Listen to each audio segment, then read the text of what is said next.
Good evening. Today is Thursday, April 13th, 2023, and the time is 6:30 p.m. I will now call the regular meeting of the ISD 191 Board of Education to order. Welcome to those of you who are in the audience here this evening. There's quite a few of you. That's great to see. And those who are watching online. Director Alt, would you please lead us in the Pledge of Allegiance? I pledge allegiance to the flag of the United States of America and to the republic for which it stands, one nation, under God, indivisible, with liberty and justice for all.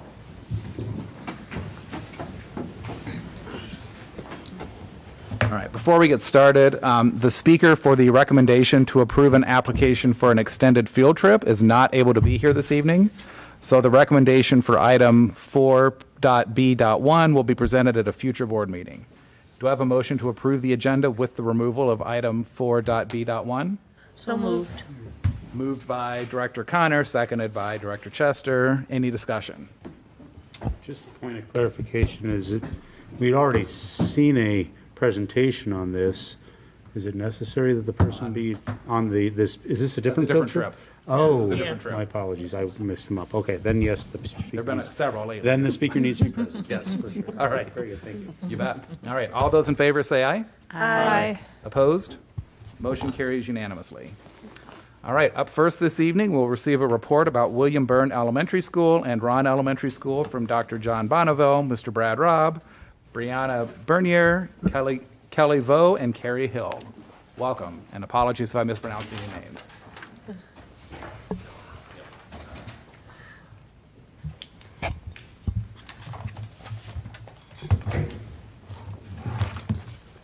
Okay, good evening, Chair Hume, Dr. Battle, Board of Directors. It's hard to believe this is our final installment of this school year for our school reports. So we're ending on a really strong note. We have our final two elementary schools, William Byrne and Ron Elementary here, and their proud principals, Dr. John Bonneville, Principal Brad Robb, and then they brought some excellent special guests, so. Thank you.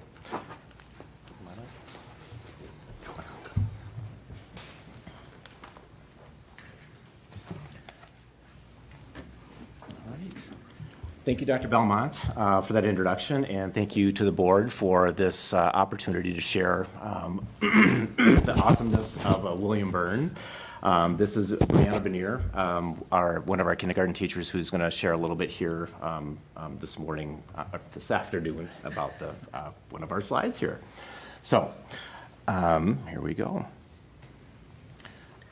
So one of the things that we do and is our major focus at William Byrne is all around school community and understanding what that means. And what we do is we build that capacity for our students and staff to support each other in our successes. We do this in a number of different ways, as shown on the slide. Within the framework of PBIS, we do a number of things that build that support and really create a positive and supportive environment at William Byrne. First, obviously, PBIS. We also do something called check-in, check-out. We have second step curriculum, which is our social emotional learning that we do each and every day with all of our classrooms. We also do school assemblies, and you can see here, Buster is high-fiving one of our kindergartners this was actually an obstacle course that we did here in February, which was a ton of fun. So the kids were super excited about that. And then also other assemblies that we do that support the direction and topics that are related to SEL and PBIS and supporting that environment. And then lastly, I have on there our Catalyst approach, and that's something that works within all of those areas that really brings all of that community and climate, that positive climate to life.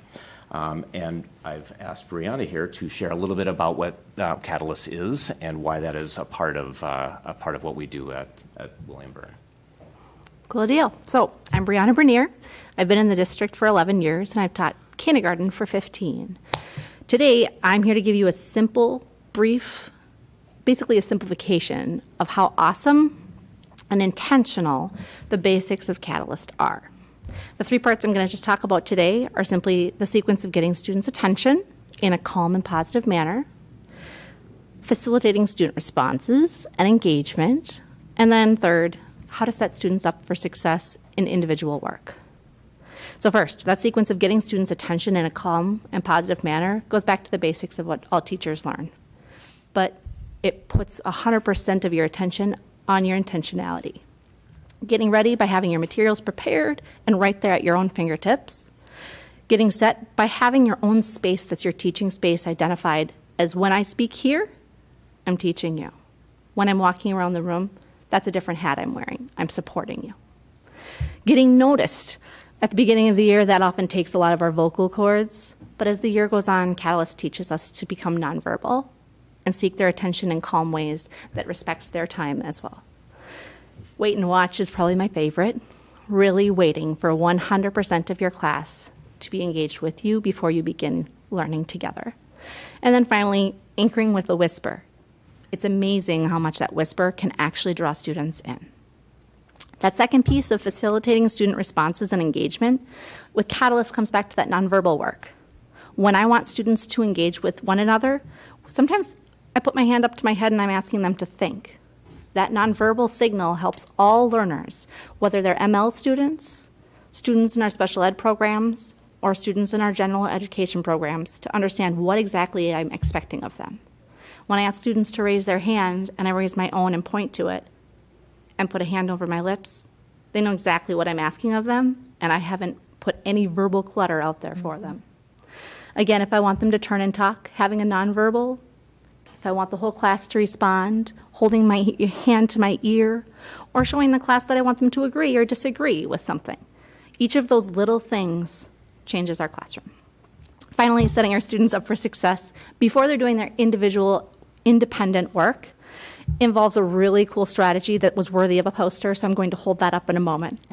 It allows students to know what the plan is, what I expect them to do, where they're going to put whatever it is they've done when they're finished with it, and then what they're going to do next, instead of having that weird time where I don't know what to do with myself so we can get into other things. Briefly, something as simple as this makes it so that I've eliminated my own self for our students to be able to become independent, even in kindergarten. My classroom is running smoothly this year, but it's run smoothly all year with the help of Catalyst. More importantly, my students are learning more, they're actively engaging in their own learning, and they see themselves as able and engaged scholars and citizens within our classroom and our school when I am actively continuing to use Catalyst. Thank you.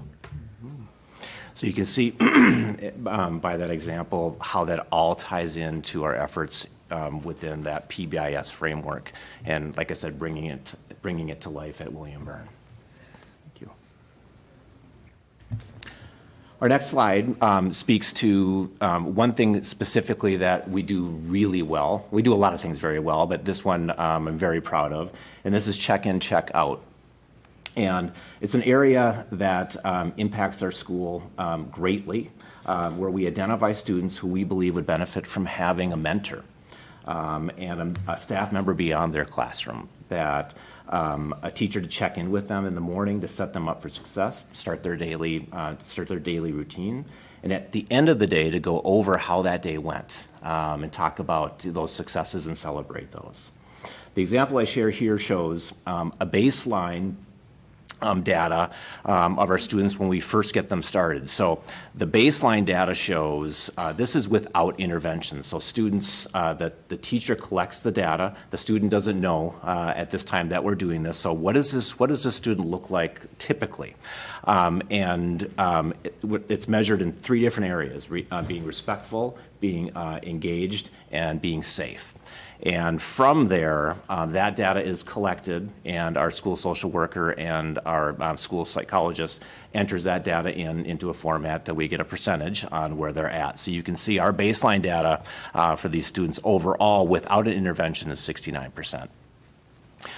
The middle column, the CIC, the check-in, check-out data, that is actually with the intervention in place.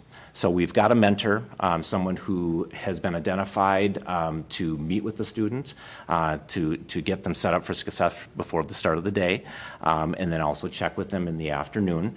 And they go over that data. And again, we collect that over the course of the week, input that data, and then we discuss it at our student success team meeting with our school social worker and our psychologist, sometimes teachers and others, and we discuss the progress that they're making.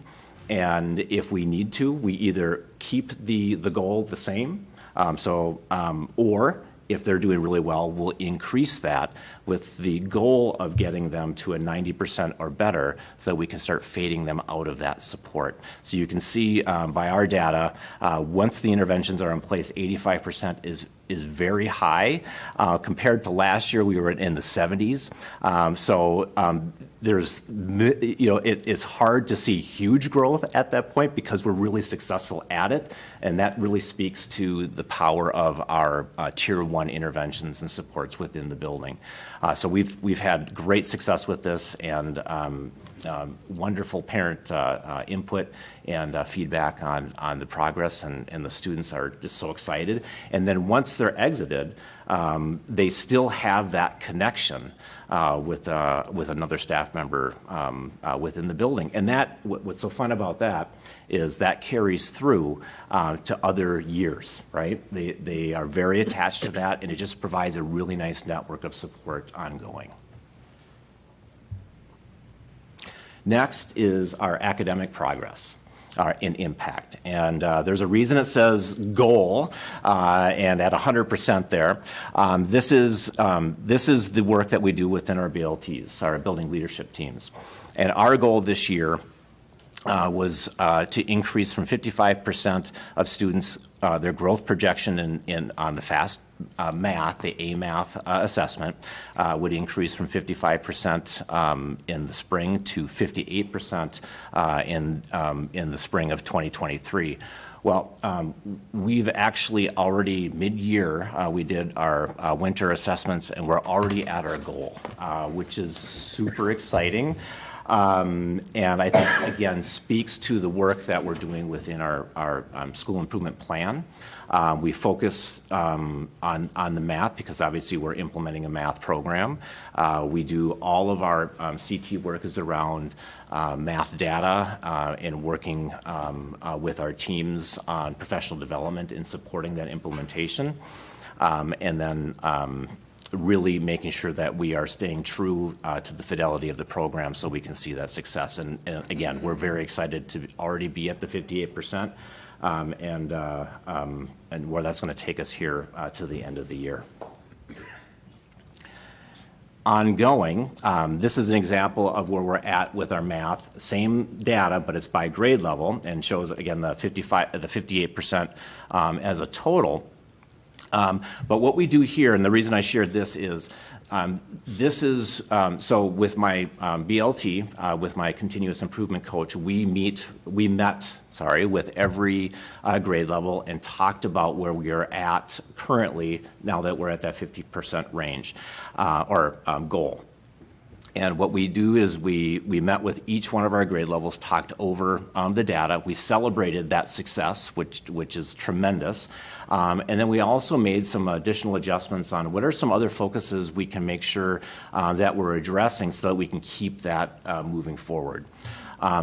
The other thing that we will do with this data as we go into the spring, this will help drive our goals for next year and what that PD development and how we'll support that progress moving forward. And lastly, this slide focuses on our community impact, and this is where it really matters, right? Our community, supporting our students, supporting our parents, and having fun. And this really speaks to the climate that we've created at William Byrne. It was a strong climate before I got there. I have definitely been a benefactor and someone who has been able to continue that and celebrate that with staff. So it's been a lot of fun to be a part of that. But this slide shows the impact that our PTO in particular has had on our community. We have a very engaged and supportive PTO. And they have taken a lot of things upon themselves, initiative based on community need. And one example, this fall, we had school spirit hijabs available for our students, which was incredibly successful. Our students were excited about it, our parents were excited about it, and ultimately what ended up happening is we had Carol Levin did a story in the fall on just how amazing that was, and from there we've had a number of other districts across the state reach out, and aside from that, across the country. So there's been a lot of interest in this, which has been a great thing, and something that we talk a lot about impact. Talk about community impact. That's global. So we're really excited about what our PTO does. The other thing they support, obviously, are other events over the course of the year. So we have Skateville. It was packed. Unfortunately, I wasn't able to attend, but I think it was like full capacity. I did, and I didn't know how we could fit another person in there. So it's just been so much fun to be able to bring the community in and for everyone to be so excited to be a part of that. Also, we had in February we had our I Love to Read month. And we do a readathon with that, and that's also there's a PTO fundraiser that is a part of that as well. And we do a whole day of reading different genres, and the students rotate throughout the building. So we had great turnout as far as parents to help with transitioning and getting kids where they needed to go, and it was just a really nice way to bring people into the building. And as a result of that, the PTO's goal was to raise $12,000. We raised $12,000. That's a first of something I've experienced as a principal, and it secured an opportunity for our kids to, for me to get a pie in the face. So we are working on that assembly coming up here in the next number of weeks. Which they're really excited about. So I'll be sure to send some pictures along with that. But just a wonderful community. And then in partnership with that as well, we also have a student council this year that has been the student leadership and those opportunities as well has been very impactful. So during the month of I Love to Read, during the month of February, the students had kindness grams, and every day there were they would fill out a message to a staff member. It could be to a parent. It could be to a student, and they would deliver those every morning to our community. And that was for the entire month of February. So it really was something special. So a lot of great things happening at William Byrne. And like I said, it's all about impact. And I believe that we are making a tremendously positive impact for Burnsville schools. So thank you. Oh, sorry. So that concludes William Byrne's presentation. So now I'm going to hand it over to Brad Robb, principal at Rod Elementary. Awesome. Thank you. Can we change? Yes, we can. Okay. You don't want me to sit in the middle? No. Good evening. Thank you for the opportunity to share about Ron Elementary. And it was great to hear about William Byrne, because oftentimes we don't get to hear about all those wonderful things happening in buildings. And so that was really great. So thank you both.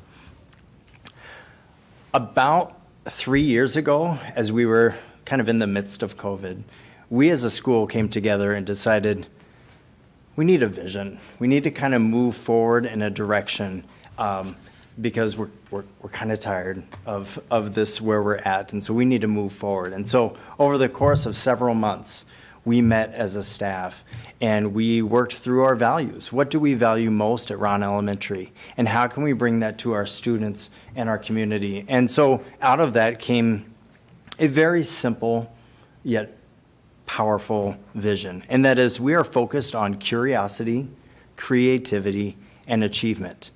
That drives what we do on a daily basis, whether it's during the school day, whether it's working with our community in the evening, whether it is just having activities. And we can't wait to share with you some of those activities that we do that focus on these three elements, these values.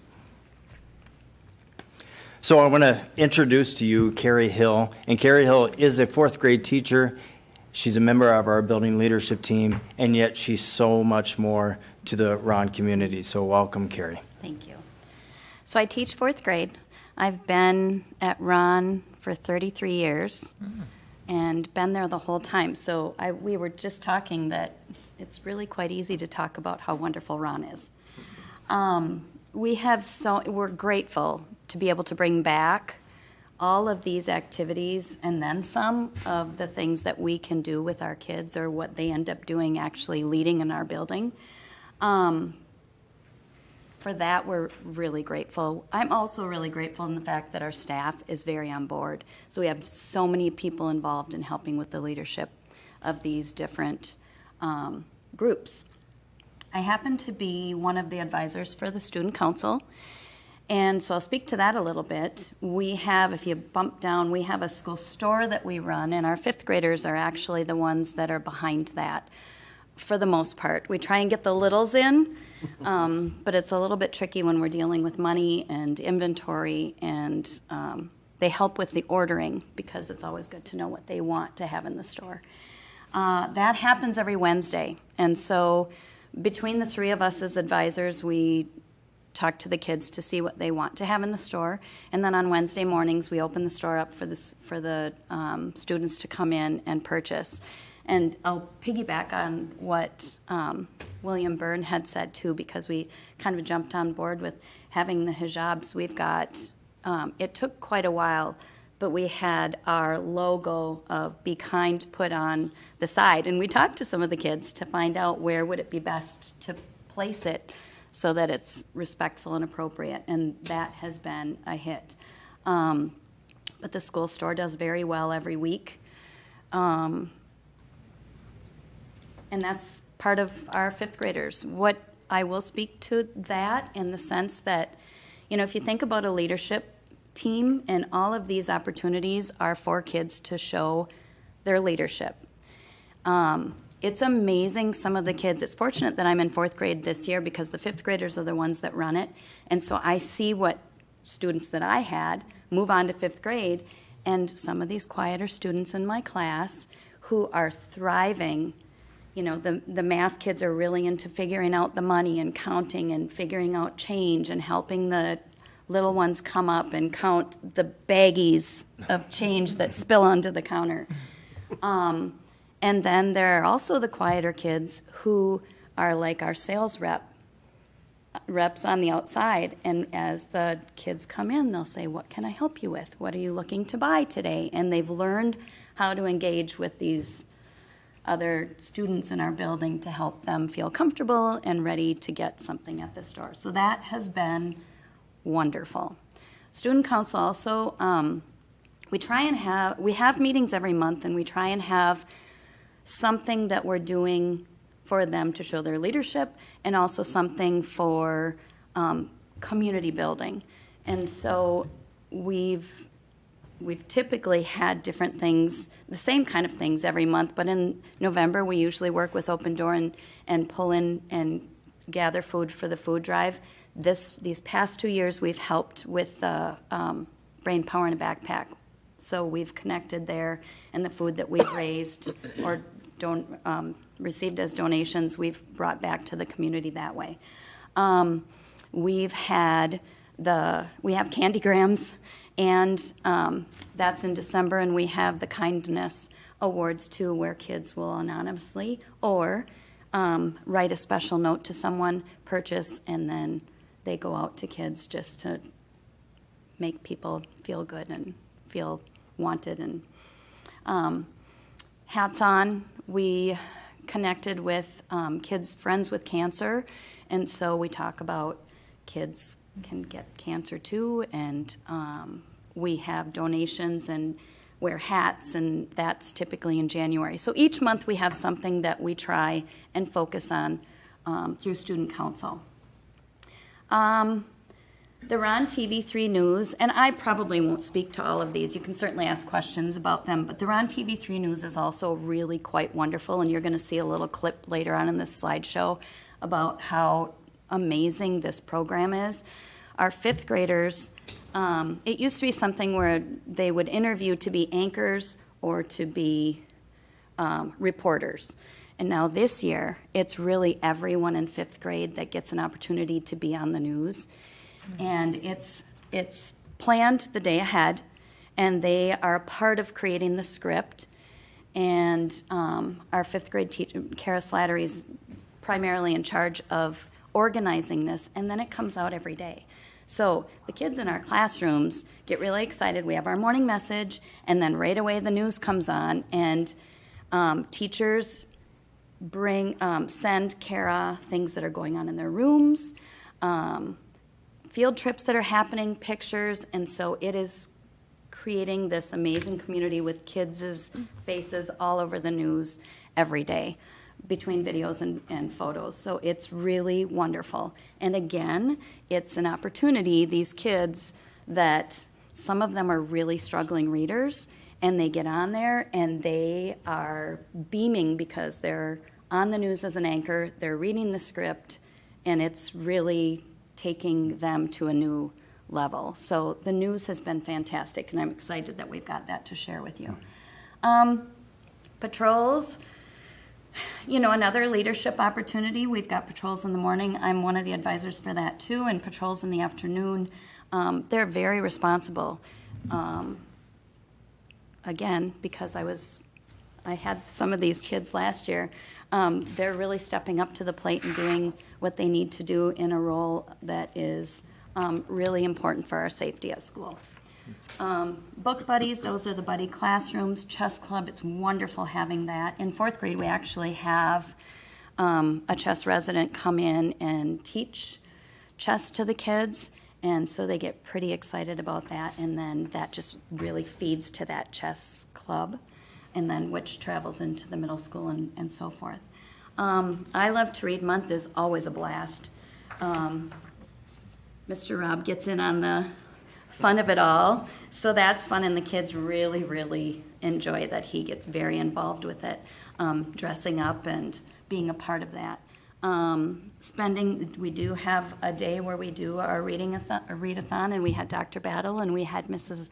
Chester come and read to our classes and different community members, and it's fun for the kids to see different people coming in to read and putting all the effort into that. What do you want me to stop? See, I could talk so much about Ron. I can leave the girls on the run for you, but the Enrichment Academy is something that, I don't know how many years we've been doing that. This is year 2. It's year 2. It's just an amazing program that we put in place. We have 2 semesters of 3 sessions for each, so 6 sessions altogether. And the staff, including Brad, decides on something they'd like to teach to the kids. And then we put this survey together. And it's arts, it's games, it's technology, it's whatever the teachers want to do, something different than reading, math, writing, although it could be part of that too. And kids decide, we choose and let them go where they want to go. For 45 minutes, the kids scatter and go somewhere to something that they have chosen to go to. And it is a blast. They come back and they can't stop smiling and sharing about what they did. And they've got, you know, a lot of it is they come back with something that they're excited to show. And I think that we all know that when kids feel comfortable, when they feel like they're a leader, when they have an identity, when they feel important in school, that then they can feel comfortable and feel good about their academics and feel like there's success there too. So I'm happy to share all the wonderful things that we've been doing at Ron. And hopefully you're gauging that this is about student involvement, student connection, and student voice. I mean, it starts small, but then it grows to Ron TV3 News or student council leaders. And so that's really, really important to Ron, and the feel of community is really important. Our students in the Ron TV3 News are going to tell you even more about it as well. So I want to share with you some of the things that as far as academic progress that I would love for you to know more about. And these are based on the 2021, 2022 our goals within our site improvement plans. And so we took a focus last year on reading. This year it's math, as we have the implementation of the new math curriculum. And we set a bold goal, and the goal was to get 80% of our students, and you can see 80% of our grades 1 through 3 students. We focused our attention, our resources on grades 1 through 3, and that's a bold goal to get typical or aggressive. That's how FastBridge identifies different levels, and so typical or aggressive growth. And so in grades 1 through 3, 77.5% of our students were growing the way they're supposed to be growing or aggressively growing. And we know that the students that might be further behind need that aggressive growth. And so that was really powerful. We didn't reach the 80% mark, yet we're so proud of this because previous years it was not this. And then as an entire school, we were at 67.7%. So that shows the work that's happened. And we couldn't be more excited about some of the work that happens behind the scenes, especially with our collaborative teams. We're proud of the structure that we've created within our collaborative teams.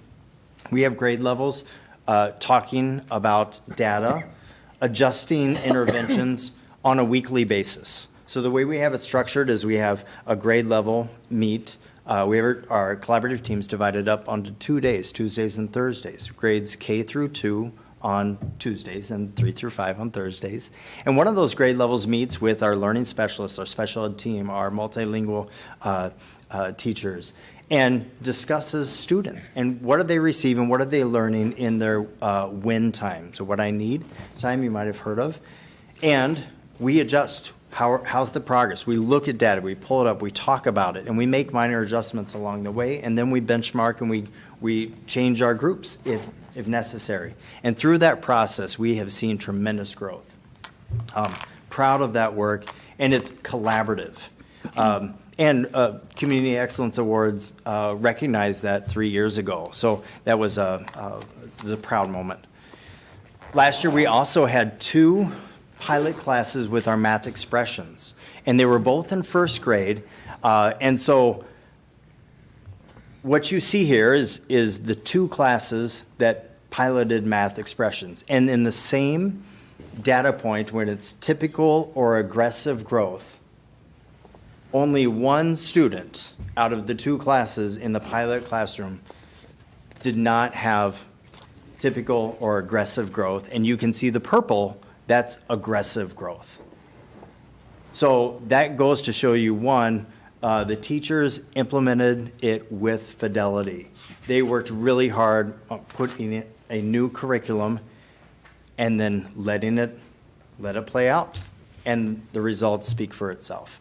We've already looked at, as a school, I've looked at the fall to winter comparison of the same data, obviously with different curriculums, because now we've implemented full school, the math expressions curriculum, and we've already seen from the fall to winter an 8% growth from the same data points of previous years.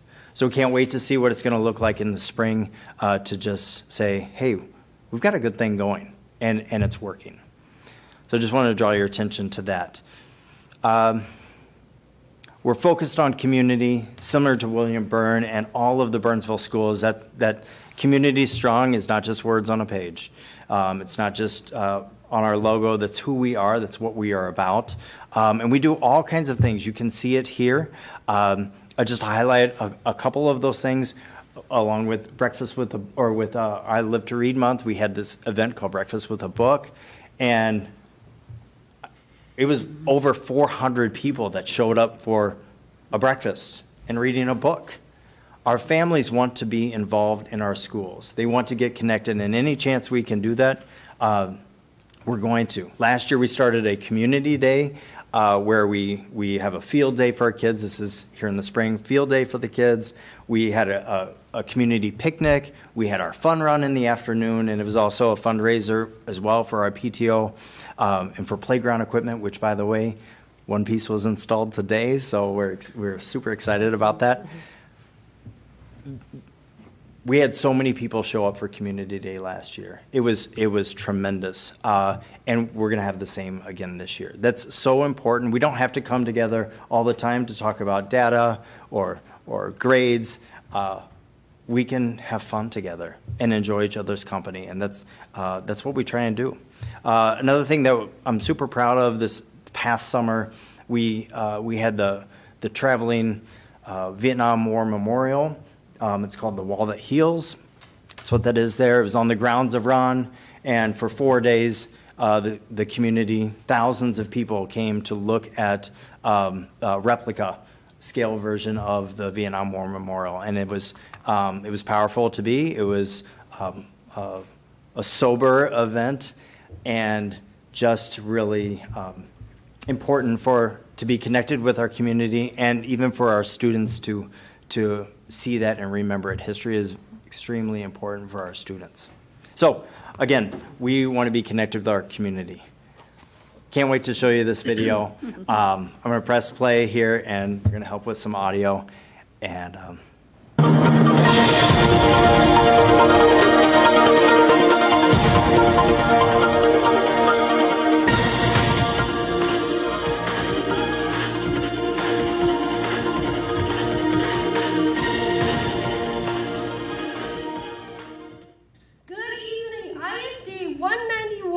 Board of Education and community members. During this broadcast, we hope to give you just a small glimpse of what it feels like to be part of our Ron community. Our diversity is something we are proud of at Ron. We respect and celebrate our differences and pride ourselves as coming together as one in all we do. One thing for sure at Ron, there is true joy of learning. While these things might be true, we want to show you what is really special and unique at Ron. We have a pre-K program on our site for our tiniest learners. We dance our hearts out at the school dances around Schoolville, push ourselves to the limit at Girls on a Run, gather for movie nights, fundraise during the spring fun run, cozy up for I Love to Read and Breakfast with the Book, play together at Field Day, celebrate and showcase student learning during our Science and Learning Fair, and of course, create our daily Ron TV news, broadcast for the school. We could go on and on, but the point we are trying to make is that Ron is a fun learning community that loves to work hard and play together. Ron Elementary knows that field trips enhance our learning and give us real-world experiences. 3rd and 5th grade push their limits at base camp. 4th graders listen to music at Orchestra Hall. Kindergarteners is all hands on their children's museum. Third graders are inspired by plants and nature at the Minnesota Landscape Arboretum. 5th graders explore the Minnesota Science Museum and exercise during the Minnesota Vikings Field Day. 2nd graders engineer at the works. Kindergarteners and 1st graders learn and hang out with the animals at the Underwater World and Como and the Minnesota Zoo. We watch books come alive on the stage of the Children's Theater. Lastly, and perhaps our favorite, we all take opportunities to watch artists and musical performances by very own Burnsville High School students. Our kindergarten through 5th grade student council members lead and encourage us to be kind to each other in words and action. We partner with Brainpower with a backpack for our food drive. The Ron School Store is open each and every week. We support kids with cancer during our Hats On Day event. The Clean Hallway campaign helps us take care of our school. Candygrams and Lucky Grams are 2 ways we show kindness to each other. Ron School spirit is contagious. We wear black and gold every Friday and gather for assemblies to celebrate together. The Ron Student Council strives to make Ron a school community that is generous, kind, and promotes positive energy and school spirit. Over and over, Ron staff, students, visitors, and community members share that there is nothing quite like the family feel at Ron Elementary. Don't take our word for it. Come and visit us. See for yourself, or be part of this incredible school. Thank you so much for tuning in for this special broadcast.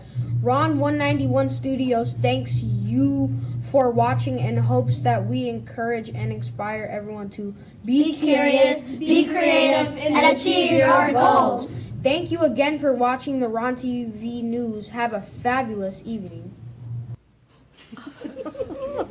That's just the best way to end. Thank you so much for your time. Can't top that, right? Nope. Thank you very much. Thank you, Carrie. Board members, are there any comments or questions for any of our speakers? Dr. Werb? I'm sure I speak for everyone when I say these are probably one of our most favorite presentations. 100%. Yes, just love hearing from the elementary schools. Of course, William Byrne is, my favorite because my kids go there. When I first moved to the district, my daughter, who is now 26, was in 6th grade. 6th grade was still in the elementary schools at that point. So I've got a long history with William Byrne, very near and dear to my heart. Thank you, Dr. Bonneville, for your presentation. I thought it was amazing. I loved hearing about, now it just fails me. I just was, what, Brianna? Catalyst. I love hearing about your tools that you use in the classroom. I don't think we get that opportunity enough to hear the things that you use to teach our students, and it's very important, I think, for us to understand, what our students are learning and how they're learning and what you're using to teach them. Very impressed by that. So thank you for that presentation, and Ron as well. I'm just very impressed with, and I know that you have that's dear to you because that's where your kids go or have gone. Just very impressed. I've been in Ron. My kids have gone there for Project Kids and basketball practice, and it's just fun to hear about what else is. I did do the readathon. I read a book to a classroom there, and it was a wonderful experience. So it's really nice to hear about what's going on at the other elementary schools, and all of our elementary schools are just fabulous. I'm just so proud of our district, and so thank you so much for putting your presentations together. I think you do such a good job of just bringing all of this information to us and presenting it in a very meaningful way. So thank you. Thank you. I might as well go next. Dr. Chester? Yes, no, thank you. Byrne does have a dear to my heart because that's where my son started school. He was there K through 2 before going to Neal, and my daughter's been at Ron. So, of which we love Ron equally. And I was so impressed with the Catalyst. I had never heard of that before, and I just think that's an amazing tool that you brought in to Byrne. Would have loved to have had that earlier. That would have been really great tool for other students there. And love the presentation about Ron, especially even thinking during the pandemic, Ron TV3 operated every day.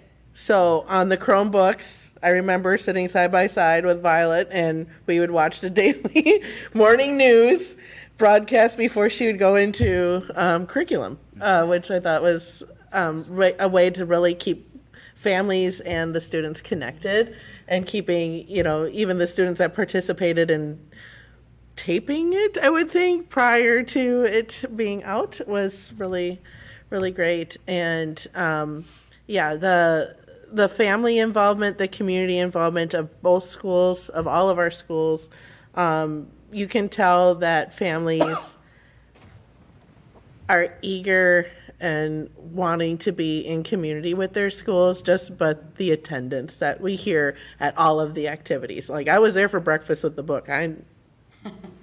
That was crowded. And Skateville nights, around Skateville night was equally packed. And just coming out of the pandemic, just seeing all of our schools really bringing that community and having the families back, I think from a family experience is huge. So thank you. Thank you. Other comments or questions? Director Connor? Excuse me, ditto to what they said, but also just on William Byrne. I really love hearing about the nonverbal communication, because when I worked with special needs children, we did that a lot. So I'm so glad you're implementing that. That's wonderful to hear. And then I also love the check-in, check-out. That's new, and that's really awesome. I think that's a really good tool. And then happy to hear about your positive growth and intervention. That's what we're here for. So that's wonderful to hear. And then for Ron, you didn't get to Girls on the Run. Just curious what that is.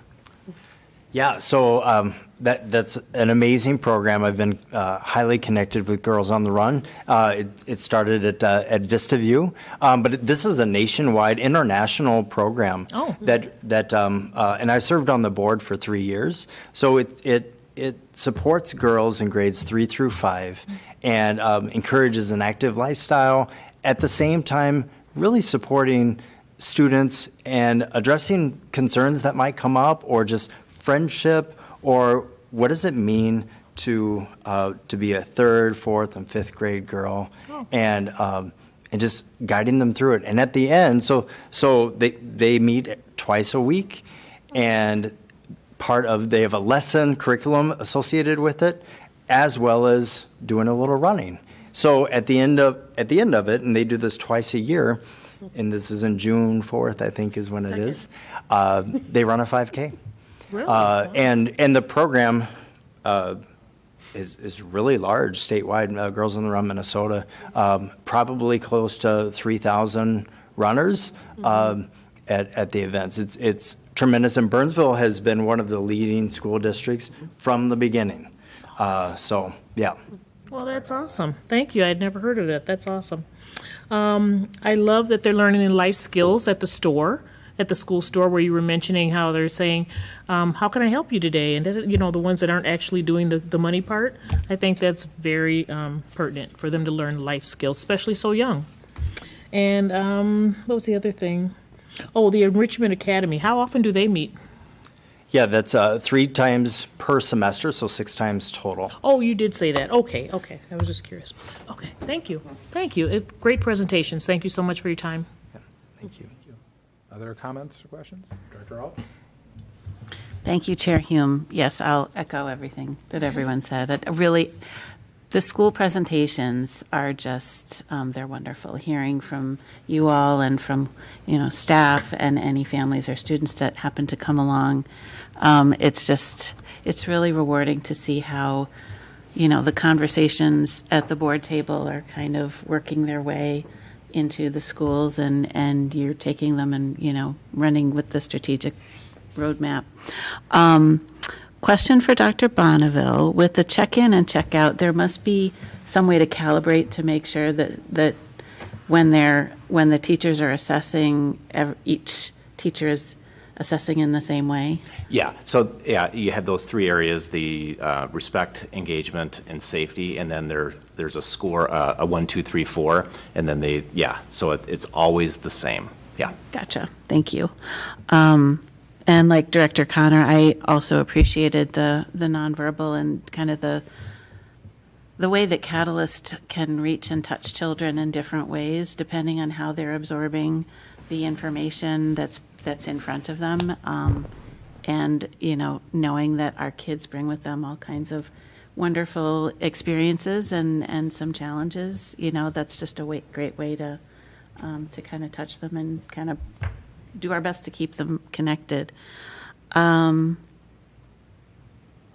in terms of the data, within the broader context of hearing how all of you are focused on community and engagement and student agency, I also appreciate hearing about the data and the successes that you're celebrating in each of your buildings.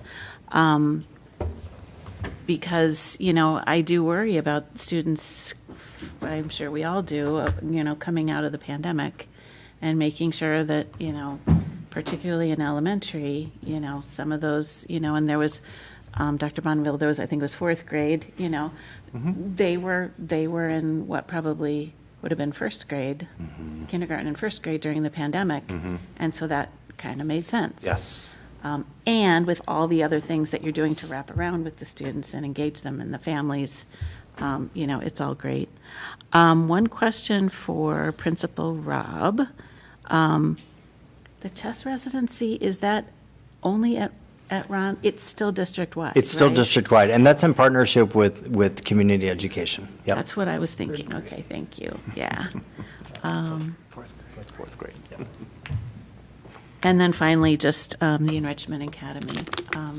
It's, to your point, Carrie, it's just student agency and choice is where students, they have that period of time where I can choose what I want to do and it's fun. And then, the ripple effect throughout the rest of the day and the semester probably it can be felt too. So thank you very much. Thank you. Any others?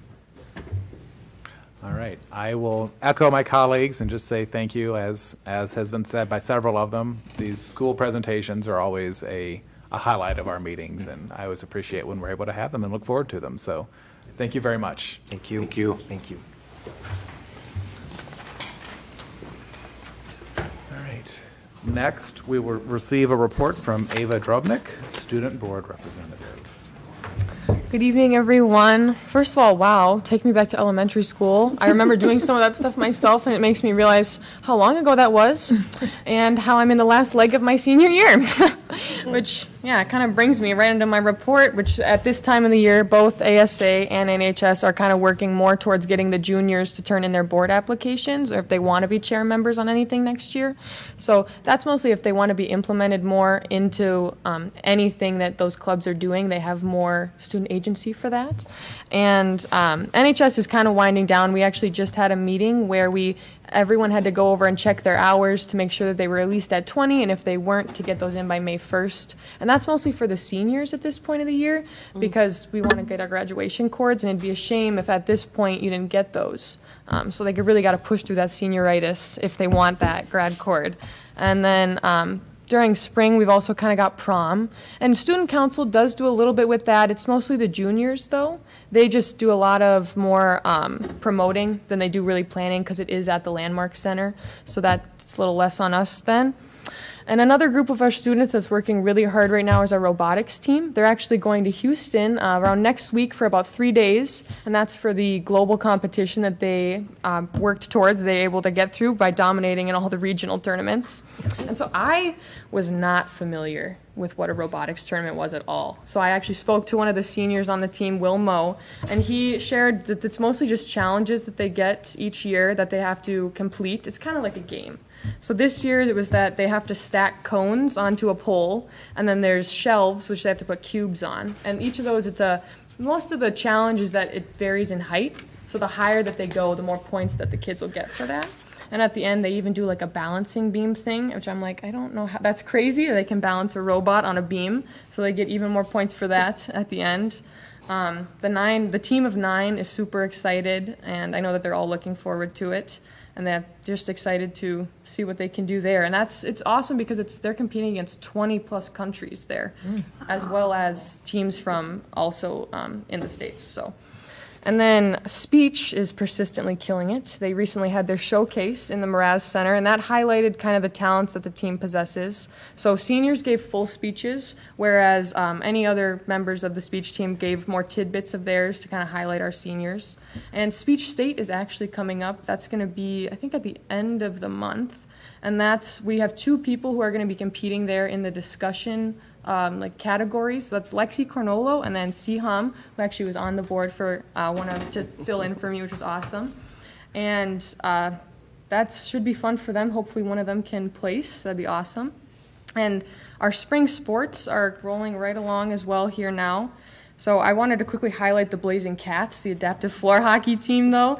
They dominated the conference, took home the Class 1 Division State title at the end of March. And that's the 3rd year in a row, too. That's not a first for them. And the team, they do a little switch to softball during this time of year, and they're also really good at that, which is awesome. They're going to defend their state championship title, and that'll be at the beginning of June. Other sports like badminton have gotten into a few matches now. They've won 2, but they've lost 1 of those. And baseball they were supposed to start this week, but the games have been postponed or either canceled by other teams, so they're going to have their first home opener next week.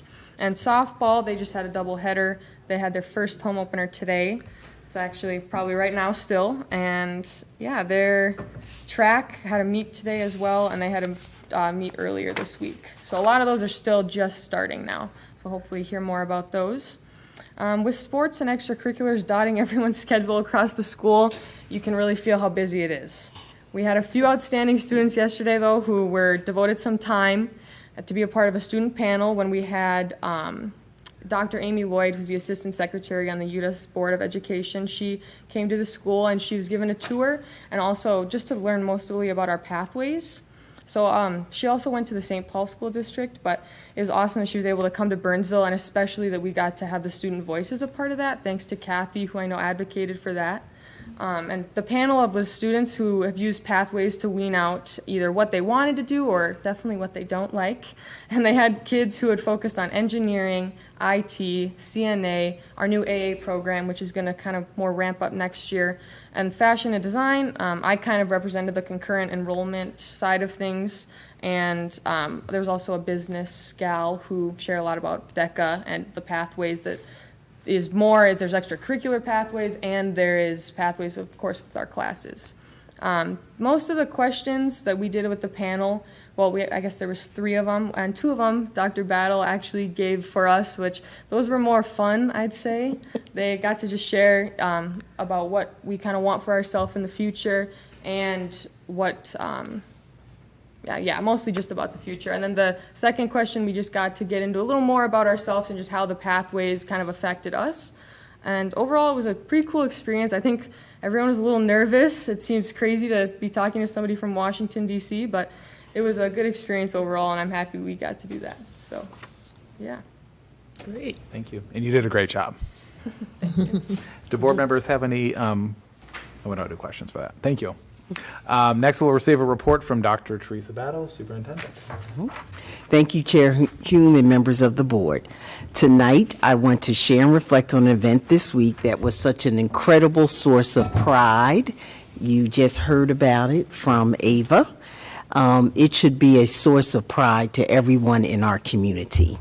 So Dr. Amy Lloyd, Assistant Secretary for the U.S. Department of Education for Career, Technical, and Adult Learning, spent a little over 2 hours at Burnsville High School, learning about how our Pathways model helps students find their passions and hearing directly from a few students about their experiences at Burnsville High School. It was such a tremendous reminder of how special the Pathways program at Burnsville High School truly is. So there are many schools focusing on creating college and career pathways for students, but very few, if any, are doing it in the way that we are. One thing clearly highlighted were our partnerships with the local business community and the Chamber of Commerce, with community organizations like the Greater Twin Cities United Way, and with post-secondary schools like DCTC and Inver Hills Community College. We are able to offer so many opportunities to prepare our students for their present life as well as life after high school with college credits and professional certifications because of these partners. We really saw our core values of inclusive partnership and caring community come through loud and clear. Another thing that stood out was our commitment to cultural proficiency by removing barriers. Everything we talked about is available to students right inside of Burnsville High School. Again, most schools are not able or just aren't as committed to making this happen. But every Burnsville High School student has every pathway available to them, regardless of transportation, without any additional costs and without having to give up activities and time with friends and other beloved activities. So lastly, I want to say how amazing our students were who participated in the panel. What they're doing in terms of rigorous coursework and plans to their future is impressive enough. But what struck me the most was how self-aware they were. They mentioned how they are confident, that they are more aware, that they feel prepared. They really have thought about who they are and what they want to do. They know the steps they need to take to make those things happen, and they understand how to connect with people and resources to put them on the path that makes most sense to them. It was as if all of our core values and the Pathways model had come to life in the form of our students. When I think about the amount of work that so many people have put in to make this a reality, it was really a profound moment. I felt fortunate to be there, and I did tell everyone that's why I'm the very proud superintendent of 191, and I know we left an impression on Dr. Lloyd too. She actually is going to highlight us on the U.S. Department of Education website when she returns to Washington, D.C. Awesome. There are many, many people who deserve thanks. All of the staff members, these board members that make it a reality. But I want to send a special note of thanks to Dr. Kathy Funston, our Director of Strategic Pathways, Partnerships and Pathways, both for her work to make Wednesday's event a success and also for everything she's done over years to make what we experience Wednesday so possible. So thank you to everyone, especially our students. Thank you, Ava, for your contribution, and that ends my report. And thank you to Director Alt and Director Hume for attending as well. It was my pleasure. All right, thank you for your report. Do board members have any reports they wish to share this evening? Director Connor. Excuse me. Don't have a report from AMSD. We usually meet the first Friday of every month, but just because of they were on break, spring break. But anyway, so they're meeting tomorrow morning. So don't have a report from them, but would just like to highlight the city address. City of state address by the mayor was very good, as usual. And so not too much to say about it, but it was just good. So I did attend that. And then also the COSBA conference in Tampa Bay, Florida. Just want to highlight that. The conference started on Thursday evening. They had a reception and registration. The reception was very nice. We just got the tail end of that because our flight was just getting in and getting settled in the hotel. Friday were a day of conferences. We went to a conference called Pay No Attention to the Man Behind the Curtain by Noel Cochran. He was awesome. I really wish that we could get him here to do a presentation on one of our workshops or something. He was funny. He was very personable. Terrific speaker. He was like a game show host, but he really got some good information across. I mean, really hit the nail on the head as far as tools for successful, healthy behavior and leadership for students and us, teachers, staff, everybody. So I thought it was really good. The other, I went to a trade show there, so I got a lot of knickknacks and things there. Also went to session, sorry, how to be an attractive and effective board member. That was very good. They also treated us that evening to the Tampa Bay Aquarium, so that was very nice too. They had a reception there too. And then the next day, Saturday, also the trade show. And then I went to a conference called Comprehensive Planning to Drive School District Success. That was also very good. And then we had a lunch break. And then the last one was Connect Future of Thinking to Change.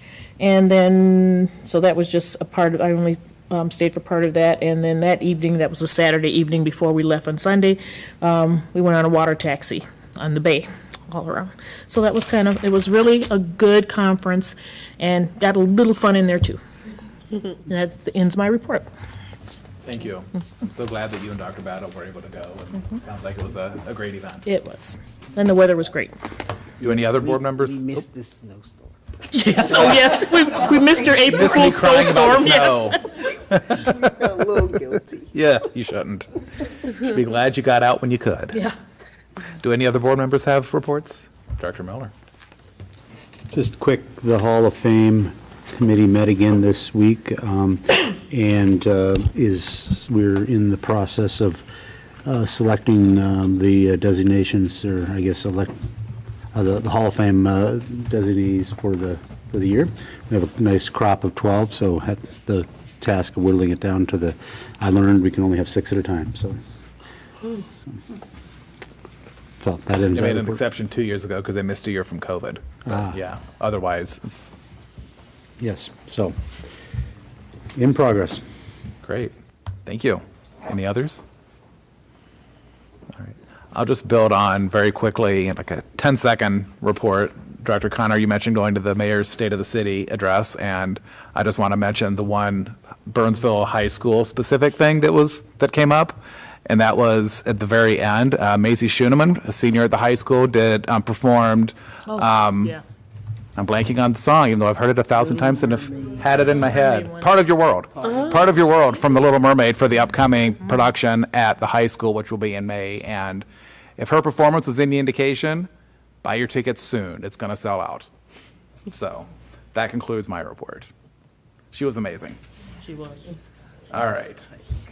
We'll now move to the business portion of the board meeting, starting with the consent agenda. Although board action is required, it is generally unnecessary to hold discussion on these items.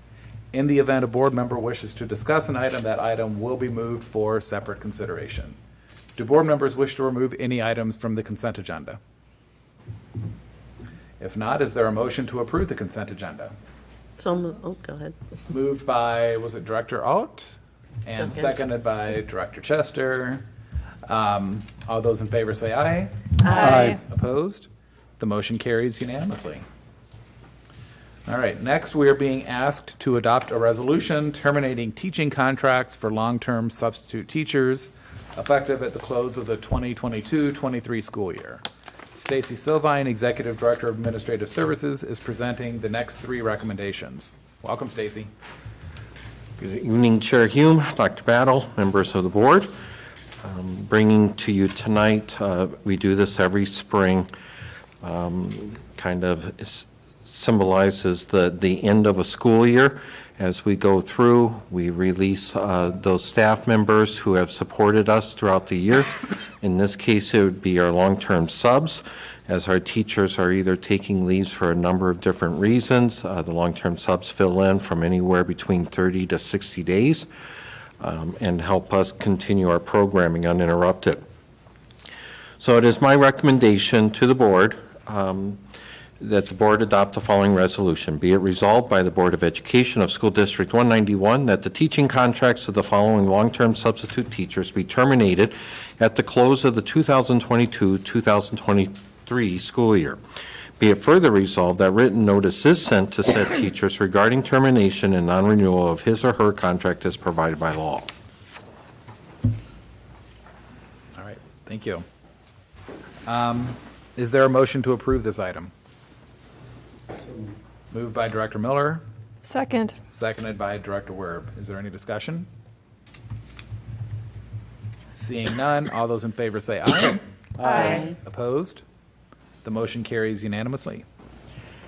All right, next, we are being asked to adopt a resolution relating to the termination and non-renewal of that portion of teaching contracts in excess of 1.0 and/or beyond contractual rights at the conclusion of the 2022-23 school year.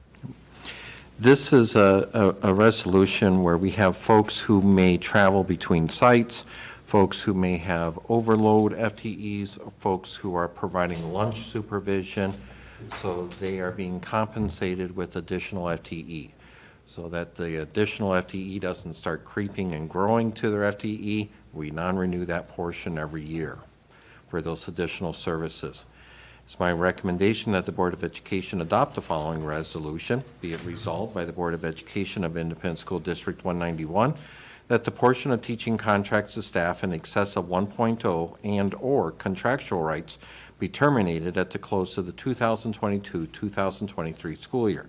Be it further resolved that written notice is sent to said teachers regarding termination and non-renewal of his or her contract as provided by law. All right, thank you.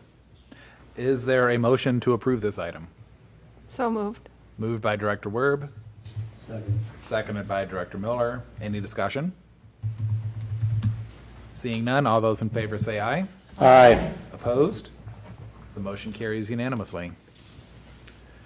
Next, we are being asked to adopt a resolution relating to the termination and non-renewal of the teaching contracts of probationary certified personnel at the close of the 22-23 school year.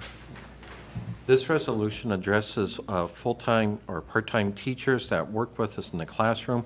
We have a number of things that are occurring here at the same time as we look at our probationary releases.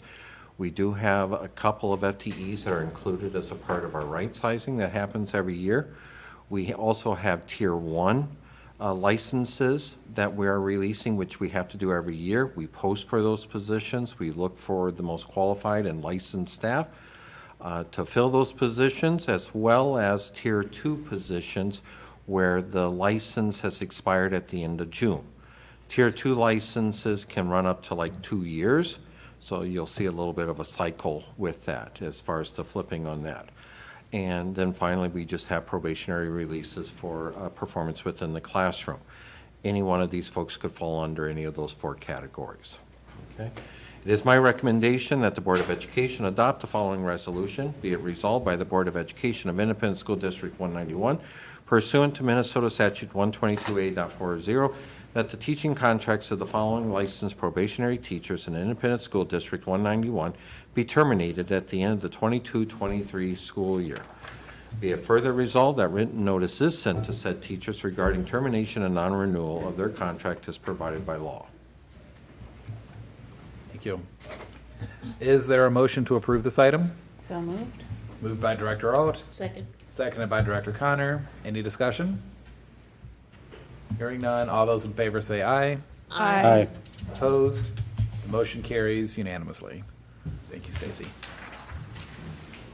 Then the last item on our agenda is to approve on a first reading basis new policy 516.5 overdose medication.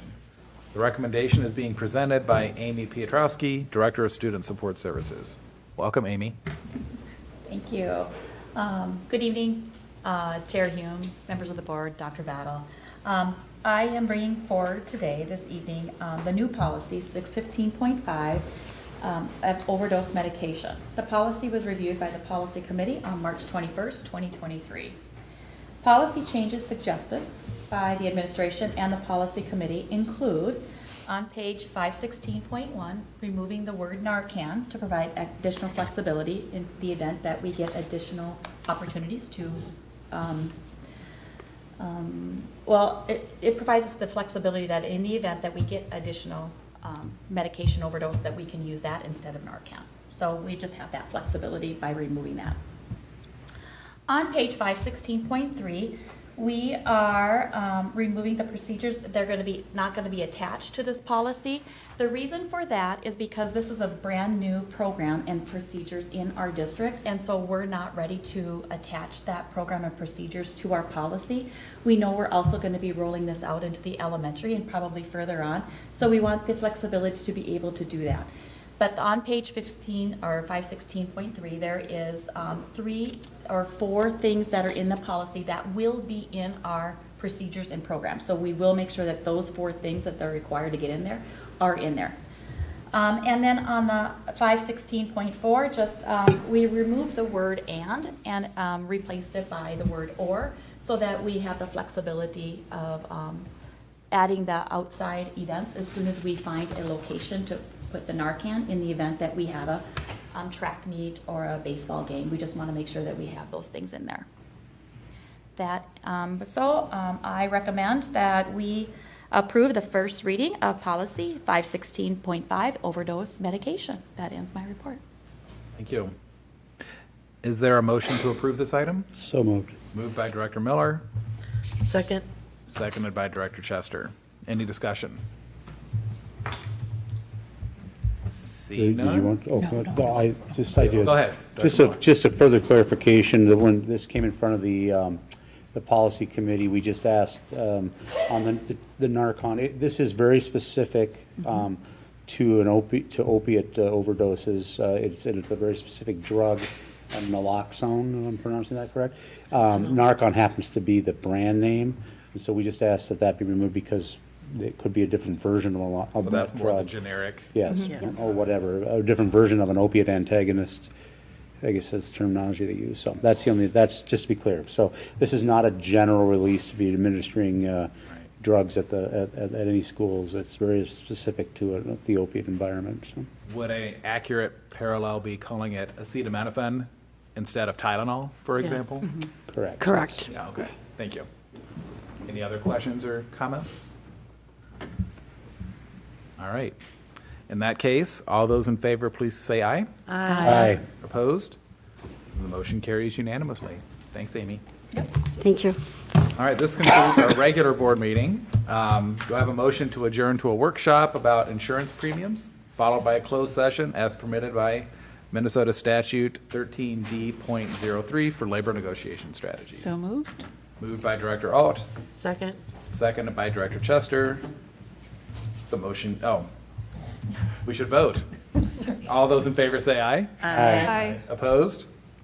Now, the motion carries unanimously.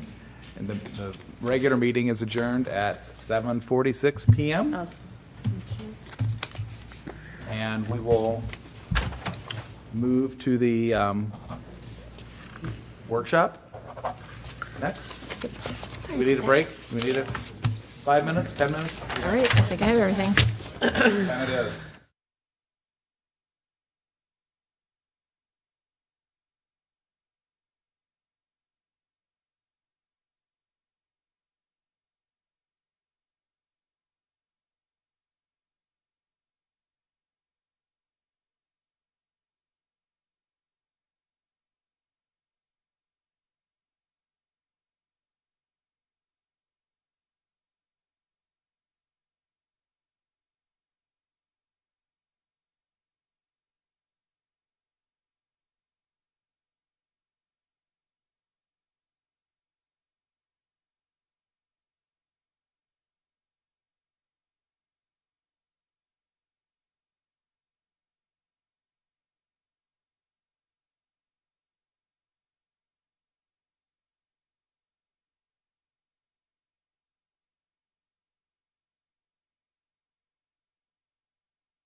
What is my camera looking down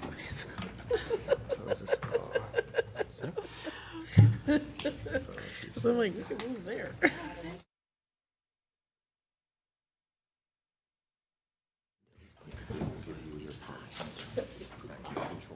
was noticing. It's like, man, I'm getting warm. Off now. Yeah, the air went on yesterday.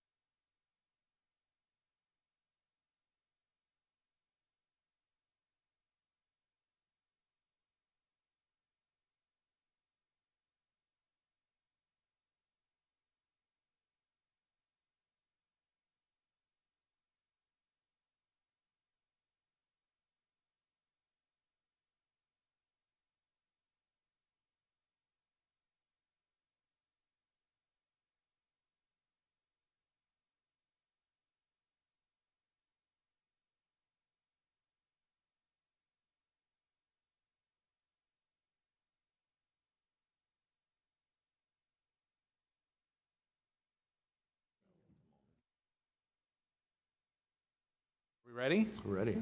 Welcome. Want me to just go ahead and start right in? Go for it. All right. Tonight, we'll be bringing you kind of some information, some background information on our insurance plans as far as the premium increases, the usage that we are looking at or have been looking at over the last year. Try to answer any questions on what that might look like.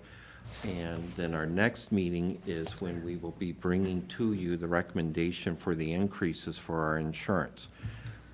We, like spring, we have a lot of timelines that we're trying to meet. We are about ready to move into our open enrollment process. So the first week in May will be our informational meetings for staff. Then the next 2 weeks is where open enrollment is opened up. And then that'll finish up in the last week of May. Then that gives us June to process those, get the cards sent out so that folks don't have an interruption in their insurance coverage. This year we have a number of new things that are occurring. Not only do we have a new third-party administrator through UMR, we also have stop-loss coverage now through United Health Group. And before we used to do our open enrollment process, our benefit enrollment process through Benefit Focus, we've also changed vendors with that, which has provided a significant savings for the district. So we have a number of new moving pieces, so we're trying to stay pretty much on that routine, that movement. We will be requiring all employees to re-enroll and everything because we want to make sure that we're not missing somebody in the transition from what we had in the benefits coming over. We want people to go back in the process, confirm their benefits, and make sure that everybody doesn't have any interruption. So we are under a pretty tight sequence, but again, it is not uncommon in April for us to bring forth the workshop and then the rates. Just to remind you, we did also have to go through the HITA process this year and go out for bids for our health care. HITA is Health Insurance Transparency Act. So that's what that stands for. So there is a very strict process according to the state that we have to follow. We went through that process with that, and now we're ready to get back on track and get all of our members their coverage. With that, that's kind of the context of where we are in the timeline of everything. I'm going to turn it over to Chase Ambrosia. He meets with our benefit committee every month. The benefit committee represents the different units, teachers, EAs, food service, custodians, clerical, principals, all of them. So they're all there. Coming off of COVID, the benefit committee is gaining steam again as far as the number of members that are starting to show back up in person. For a time we did have it all online. It's just it's good to be back. I think people, it's like spring. It's just good to be back. So the team meets on a monthly basis and goes through all the information in depth, has a good understanding of that, and is standing behind the information that we're bringing to you tonight. in one quick blast, and we know that. And so, but it is a lot of information, so hang on, and over the next couple of weeks, we'll be more than willing to answer questions in which you may have on this information as well. Okay. With that. Perfect. Thank you, guys. Good to be with you again, and to see everybody in person. It is a year of a lot of change, so that is certainly recognized by the committee, certainly as we've evaluated the claims utilization, not just in this current plan year, but in previous years, leading up, to this official bid and the changes that are happening this year. And as things have evolved these last couple years, it's kind of formed into this, customization. And it's not necessarily who the carrier that we're with, it's the district's plan, it's 191's plan. And that sort of has been the emphasis with the committee, is really trying to customize this benefit for the people that work for the district and that take the insurance and that rely on the insurance for themselves and their families. And so we've added components to the program that have been very key and valuable to employees and their families. And those are some components that we want to continue. But also, as we've gone through this process, it's realized that there's opportunities for further customization and further control, not just for short-term, but really for long-term cost control for the district. So as we go through, this report, this is really going to outline the experience that we're seeing. And as you guys know, we have had volatility. We've had significant high cases, significant utilization. COVID spend is not hundreds of thousands, it's millions of dollars over the last 3 years. So it's been impactful. But if we look at, this time period, and since the district has gone self-insured, we would not be here today in the position to take an increase that we're taking, which is far less than what is recommended, because we have the reserve and we've been able to build up the reserve and we've been able to use it diligently to offset the risk and weather the storm so that we're not overly impacting employees and their families with a significant cost increase. So that has to be recognized as we go through this material, in knowing that we've literally hemorrhaged reserve these last, not just few years, but more than a few years by millions of dollars. So we're cleaning it up. We're taking the higher increase than we ever have. We're keeping it under double digits, which is key from a perception standpoint, but we're not out of the woodwork yet. But where this is going is hopefully leading to that cost control that I mentioned, but also essentially trying to drive better consumerism and an understanding of the benefit, because it is a very good benefit, and Wendy and all the contract groups want to maintain that favorable benefit, but we also have to recognize what the risk is and be cognizant of it and make sure that we're essentially getting back to par so that we can have more control and get back to lower increases in future plan years. So I'll scroll down a little bit, and this first page really kind of represents the medical and a snapshot of what the risk has been. The trend for the district over the last 5 years is about 7.9%. It's very close to the average trend over the last 8 years. So it's slightly better than benchmark, which is 10%. But you can see some of this volatility, especially in years 3 and year 2, where the pandemic was most impactful. But in that same time period, we were also dealing with volatile risks the year before and in those years as well, which led to some of this deficit that has occurred. But things have dramatically improved this year. We're running decent to our contract, but our contract is well above our funding. So we have to close that gap, and that's something that'll take place over the next few years, along with the risk cleaning up. But it's important to recognize, again, why we have the reserve, why it was built up, and how we're using it to really keep things as stable as possible. The next box on the right, the claims versus funding, you can essentially see that blue bar is the cost, the orange bar is the funding, and we're slightly below what the costs are. These last couple years, in year 3 was really a break even. You see in that projected funding change, that's basically our underwriting and indicating what sort of increase would be needed to get this to whole in 1 year. So again, we're recommending a 9. Our underwriting is ranging from a 21 to almost a 25%, depending on using benchmark trend or the district's actual trend over the last 8 years. So we're doing this in phases, similar to how the district went self-insured. When we look back, in 2013, when we were looking at a 50+% increase fully insured, and we took a 16 and a 13, those first 2 years going self-funded to get out of that hole, Well, it certainly benefited and set the stage to build the reserve and created that stability for the following years and really helped weather this volatility that we've been experiencing with COVID and these high cases the last 5 years.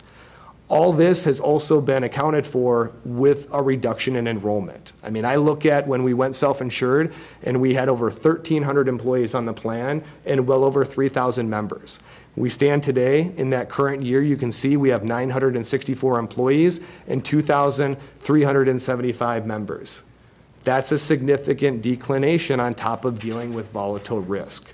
So we really, I don't think, could have weathered this any better with the diligence of the reserve, considering that decline in enrollment, the exposure from the high risk on top of, probably spending about $7 million in COVID spend the last 3 years.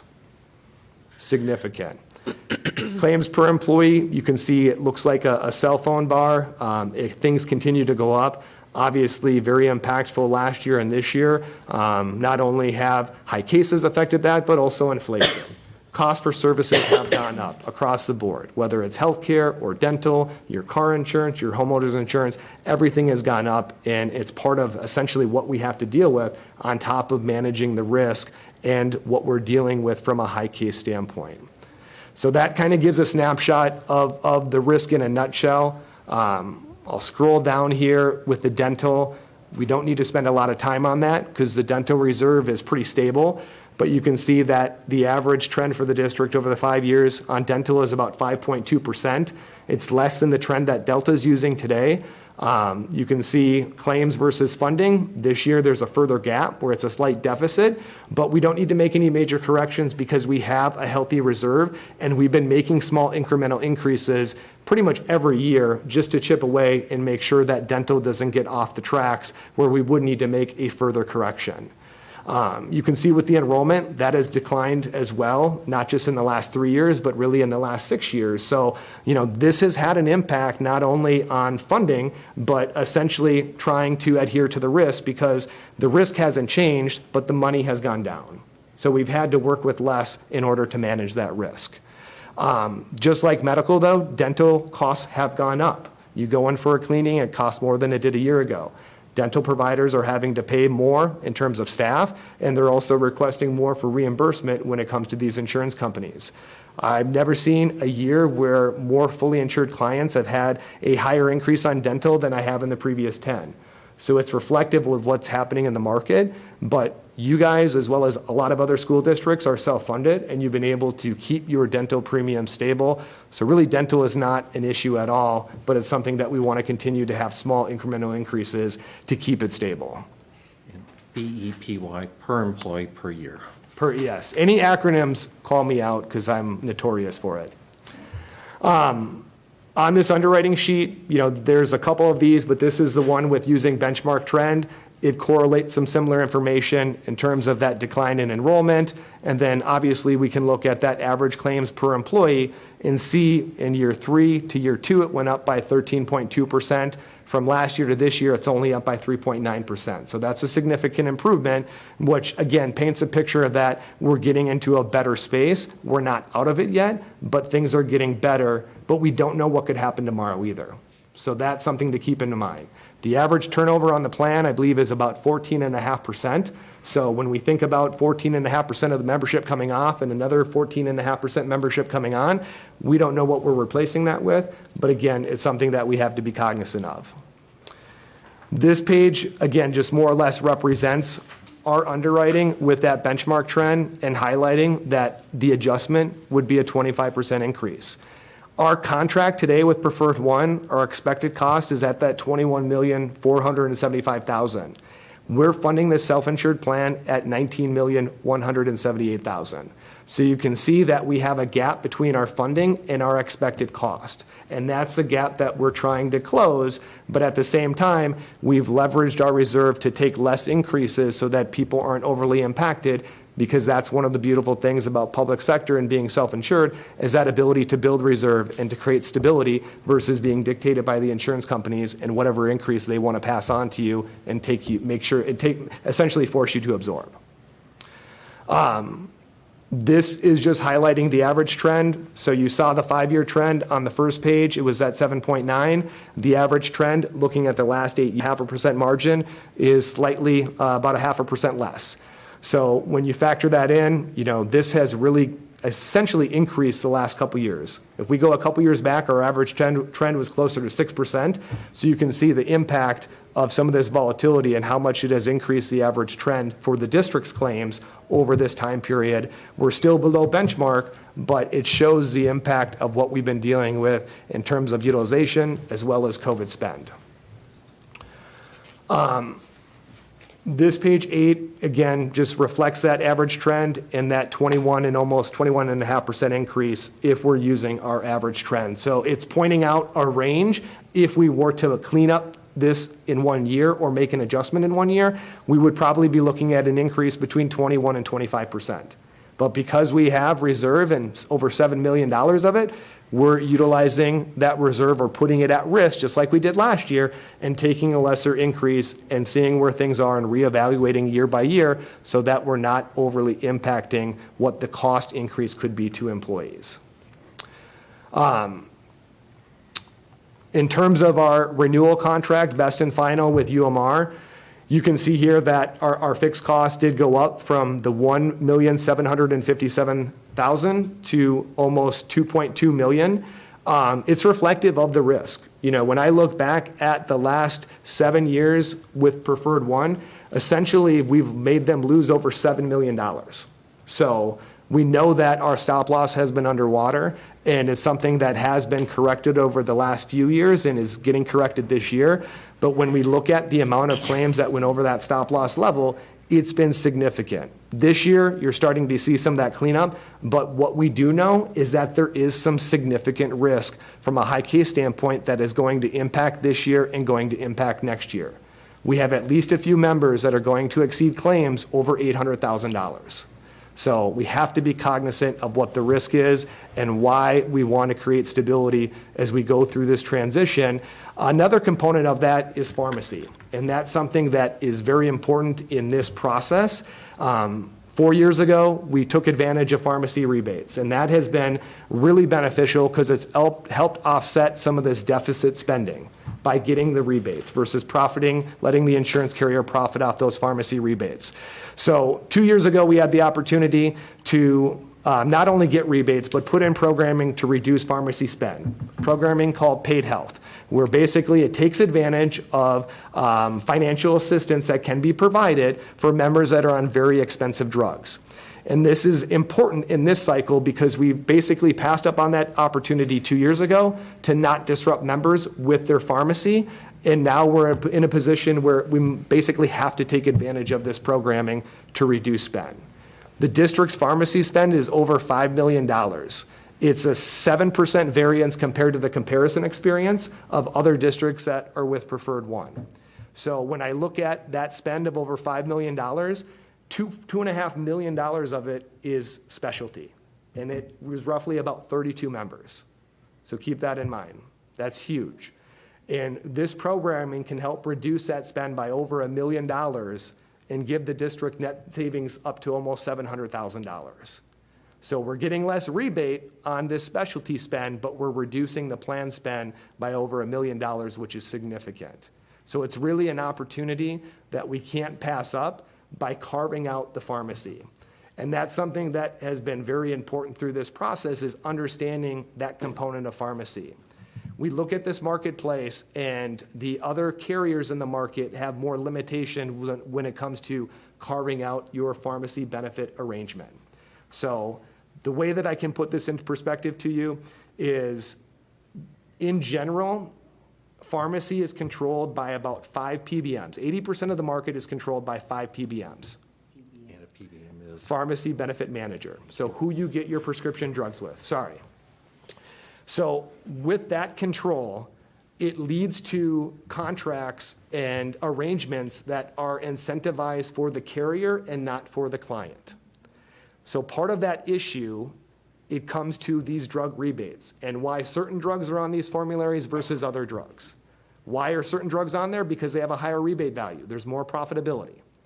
So we can go after rebates all day long and make more money off of our pharmacy spend, or we could still get rebates and we can reduce our pharmacy spend by putting in programming that can help because of the financial assistance.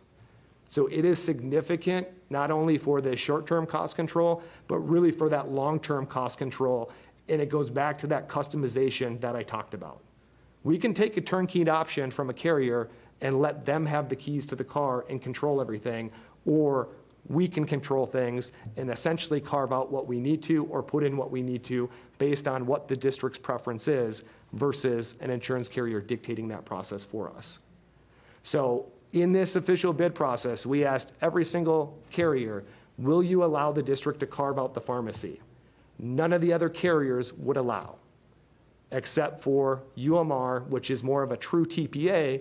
And the reason why United Healthcare is proposing UMR as an option for not just Burnsville, but a lot of the other schools that Preferred One worked with, because it's a closest match to Preferred One versus United Healthcare. There are some districts that are choosing United Healthcare based on perception and/or that look, feel, and touch, but 95% of them are more or less going in that UMR direction because of that flexibility and customization that they're going to be granted through the transition, but also in future cost control on how they see fit. So pharmacy was a very big component on top of Amplify being a significant factor as to one of the reasons why UMR is going to be the TPA of choice, because it allows the district to continue that benefit that we've established 3 years ago. TPA, sorry. Third-party administrator. I appreciate the acronym. Yes, I will create a cheat sheet next year. That would be wonderful. So it's one of the reasons, again, why it's a chosen option, so that we can continue that benefit that has been highly valuable to the membership. We have almost 20% of the membership using it. It's the second largest provider in terms of spend, and it has had significant traction in the years that it's been in place, and it continues to grow in terms of a network, but also understanding from the membership that's on the plan. So that was a key factor for the committee, as well as the pharmacy and the ability to carve out. The stop-loss component is big because we have flexibility to use other stop-loss carriers with this arrangement. It's unlikely because of the way that the bid process works and how stop-loss carriers normally lock in, but it could be key in a year of volatility where we have less options and we need more of a market to go to for that reinsurance protection. So essentially, protection for the high cases at that $225,000, but also for the claims bucket in terms of the total utilization. You can see the UMR contract is about a 25% increase. And again, we're taking about a 9% increase and reevaluating where we stand next year, not only against the contract, but in terms of the gap that we're essentially trying to close and what the risk is as we go through another year and seeing where this volatility can clean up. Cancer has been a driver on top of COVID in prior years, and that's something that is significantly reduced by about 44% in this rolling 12 compared to the previous rolling 12 experience. I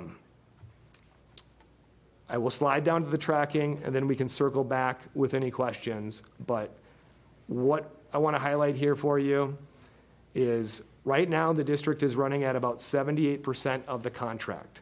So we're running okay compared to the contract, but again, we're funding below what our expected contract is. You can see on the far right, we have about a $1,650,000 deficit in reserve spend this year. It would be far greater if it wasn't made up by getting RX rebates at almost $615,000 so far in this current plan year. Last year, we got over $1 million in pharmacy rebates. We're likely to get over $1 million in pharmacy rebates this year. So rebates have been key in offsetting this deficit spending really the last 4 to 5 years. You can see from a high case standpoint, we have high cases. We've always had high cases. That's going to continue. The amount that goes over that stop loss of $225,000, that's what we want to see change. If I look at our contract from last year, the amount that went over the stop loss was $2 million. If I look at the previous year, the amount that went over stop loss was nearly $6 million. 5 years ago, the district was paying $1 million for the stop loss protection. So you can see how we've gotten into this tailspin of we've gotten better contracts than we've deserved, We've made an insurance carrier lose a lot of money, and now the risk is essentially being adjusted, not just by this official bid and through United Healthcare and UMR, but also reflective of the rest of the market where they place that fixed cost. We did have other offers that had reduced liability, but it'd be one thing if we were just now going self-insured, where that plays a more important role. But when we've been self-insured for almost 10 years, the fixed cost is a more important factor, because at the end of the day, we're always going to have to own up to what that risk is, whether it's today or tomorrow. So that's something that I think needs to be kept in mind as we further this discussion and understand why we're trying to make this a smooth transition for the membership, but also continue the progress that has been made with certain programs, and then obviously that pharmacy component that we just talked about. As it stands, the reserve is at about 7.2 million. So again, we wouldn't be here today if we didn't get those better contracts with that reserve that we have. We've used it diligently. We'll continue to try and close the gap and have the rebates offset some of that deficit value.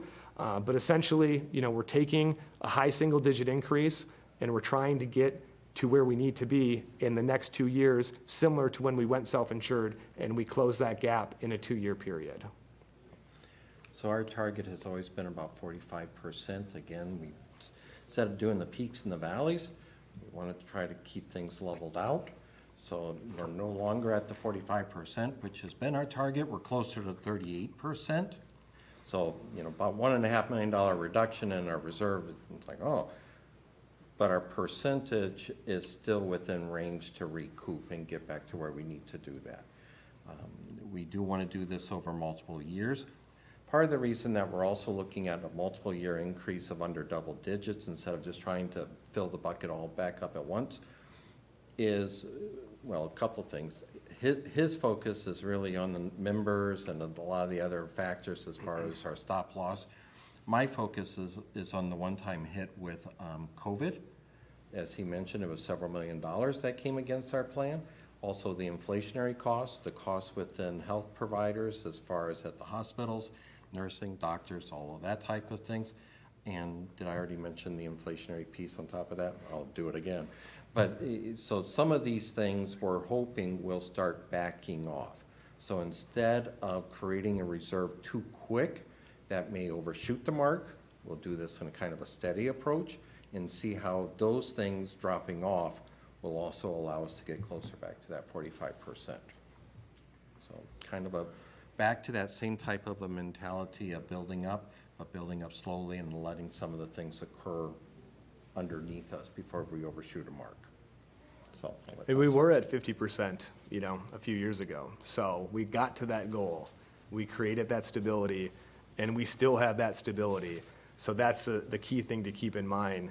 But what we're looking at, especially for the rest of this plan year, March was a heavy month, and we're likely looking at heavier utilization ending the year. As people hit their deductibles and out-of-pockets, more services typically happen, but also more services are going to happen at the end of the year anyways, because people want to have it done if they've already met that threshold. So it's really looking into this transition, continuing to focus on, Amplify and the savings that can provide.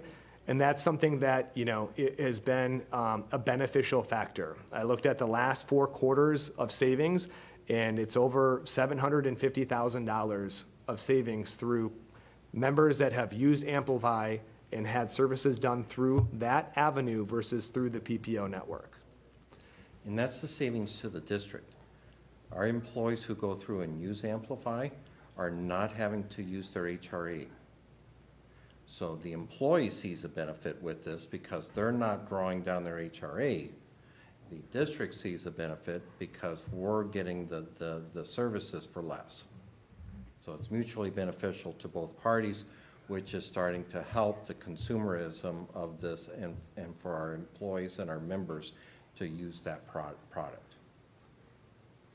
And it's the experience. And, that's what has been, I think, the most vocal point about it, is people that have used it have had a really good experience and have highlighted that and shared that with others, and it's created this traction where it is that second largest provider, 20% of the membership, over 400 members are using it. So it's something that it'd be very disruptive to give up. But also, as I mentioned, pharmacy would be very disruptive to give up the keys to that arrangement. Even through this transition, so we did a bid on pharmacy, right? Because we're not just going to say, hey, OptumRx is the best PBM, best pharmacy benefit manager out there. So we did an RFP and we looked at those PBMs, even including OptumRx, as well as others, the current ClearScript, and we made that decision tonight where the district is moving forward with another PBM called Maxor. Maxor is providing the highest savings value, highest rebate value, and they have the most experience with this programming, Paid Health. And this is very important because, again, it gives the district control over this arrangement and optimizes both angles. To this point, this market hasn't been receptive to that programming. A good example would be another competing carrier, Health Partners. They didn't even quote on you guys because of the risk. But Health Partners, for the last 4 years, has not allowed us to carve out any PBM arrangements. You have to use their PBM, their way or the highway. This year is the first year that they have allowed us to use other PBMs that have this programming, and they themselves are implementing this paid health programming. So it's funny how we can look at a 4-year period and 3 years of denial, and now you have one of the largest carriers in this market switching gears and putting in this paid health programming because they can see the value and see where the market's going. And that's another component where this market is going to have to adapt and be more flexible. It cannot continue to be a closed market because if that continues to be the case, you're going to see the core carriers in this market start to dwindle in terms of the value and others looking outside of that box. So, United Healthcare didn't come into this space until 2019 when the non-for-profit status went away. So that's a key component as to why they've never played in their backyard. They came into this market, they've made arrangements with Fairview to buy Preferred One. They are sort of leveling out the market, which is a good thing, so that it's not all controlled by 1 or 2 or 3 carriers. But it is going to also create that flexibility, which is going to give more options to employers, especially those that are self-insured like you guys, where you want that customization and you want that flexibility. It's not the turnkey approach. It's not the canned approach anymore. This is your plan, and you need to have control over it. These are just previous years to exemplify, some of that deficit. So last year, it was over $2 million that was spent of the reserve. And again, we can highlight that reserve was over $9 million at the start of the last plan year. High cases, again, have been impactful. If we look 3 years ago, we basically ran at 100%, and that was, really kind of in the initial phase of COVID and that significant spend where there was a lot of testing, and then you also had the impact of those inpatient hospitalizations for COVID. The high cases are represented in the box in the lower left corner of the document.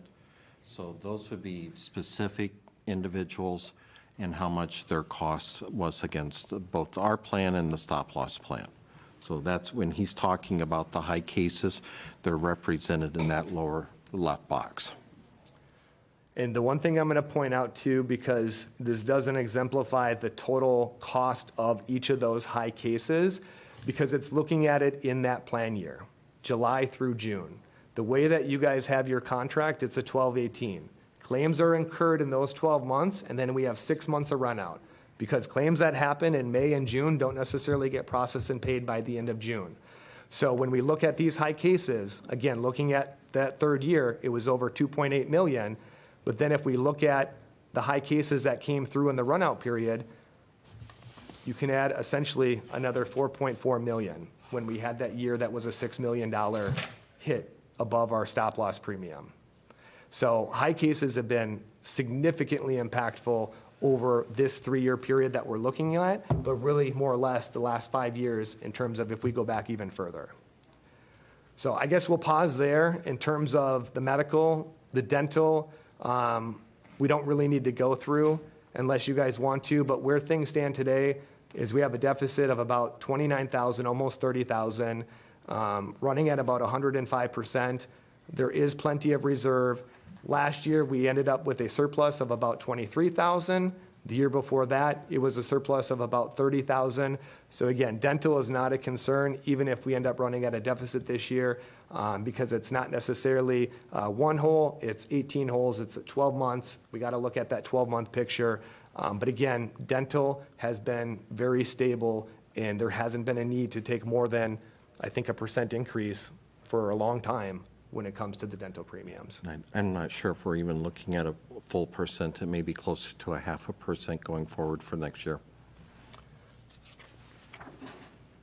So, questions you guys would like to ask? Members, questions? Yeah, thank you. So this information, it's effective run through what, Monday, Tuesday of this week? The committee meeting? The data that's presented here. You ran the statistics and the data. Oh, this was run, basically through claims through the end of March. Through the end of March, okay. Released in early April, obviously sent to the district earlier in the week. Gotcha. And I guess the second question is just kind of restating to make sure I understand. It's your belief that shifting from the rebates, the prescription rebates, to the new system will yield better savings for us? The combination is going to yield better savings. Okay. So the way it's set up today, the district is getting it was over $1 million in rebates without any of this programming. Looking ahead to next year, it's still about $1 million in rebates, but potentially reducing spend by $1 million in that specialty category. Okay. Thank you. I may That'll have more, but. Yeah, following up, that'll save the district money and it will save the employees money? It's going to save the district money. Employees, there's a copay structure for prescription drugs. So, employees can price out, but again, pharmacies charge different prices. So if people go to Walgreens, they may pay more versus going to Hy-Vee for that drug up to that copay value. But ultimately, cumulatively, with some of this arrangement, we talked about that paid health, that's a component for specialty. Another component is copay assistance or copay management. So if you go on to GoodRx, you can put in a drug and it can tell you what that cash price is, and it can tell you if there's a coupon available if you don't have insurance, or even if you do have insurance, right? So essentially what we're doing with the copays is we're leveraging the copays so that the plan is now benefiting from that copay value, and the member gets the drug for free. And that is about $218,000 of potential savings based on current spend. And why that's important, because really you can only get rebates on brand and specialty drugs.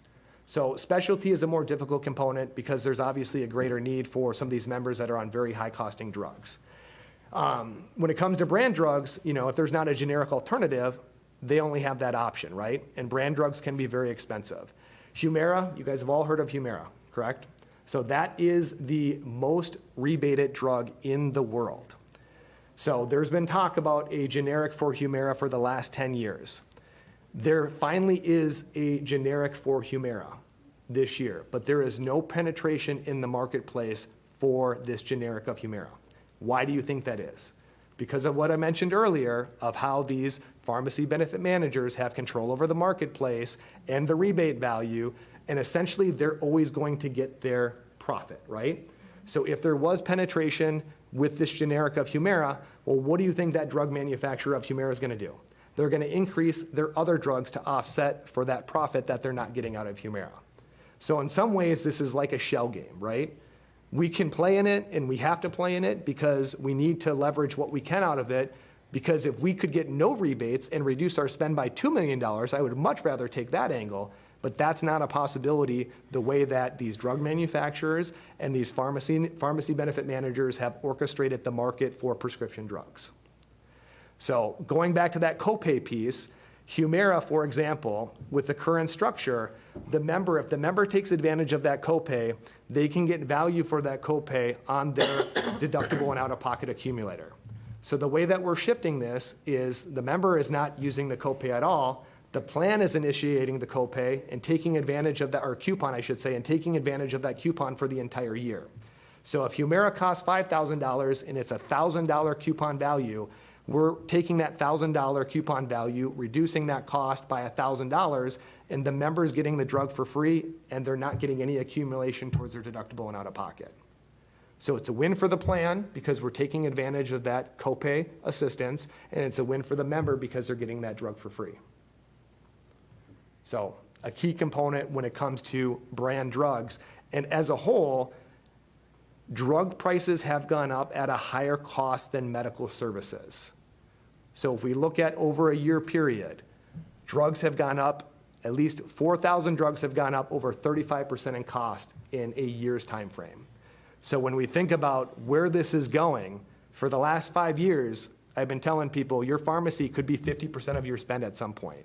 And we've seen it creep up.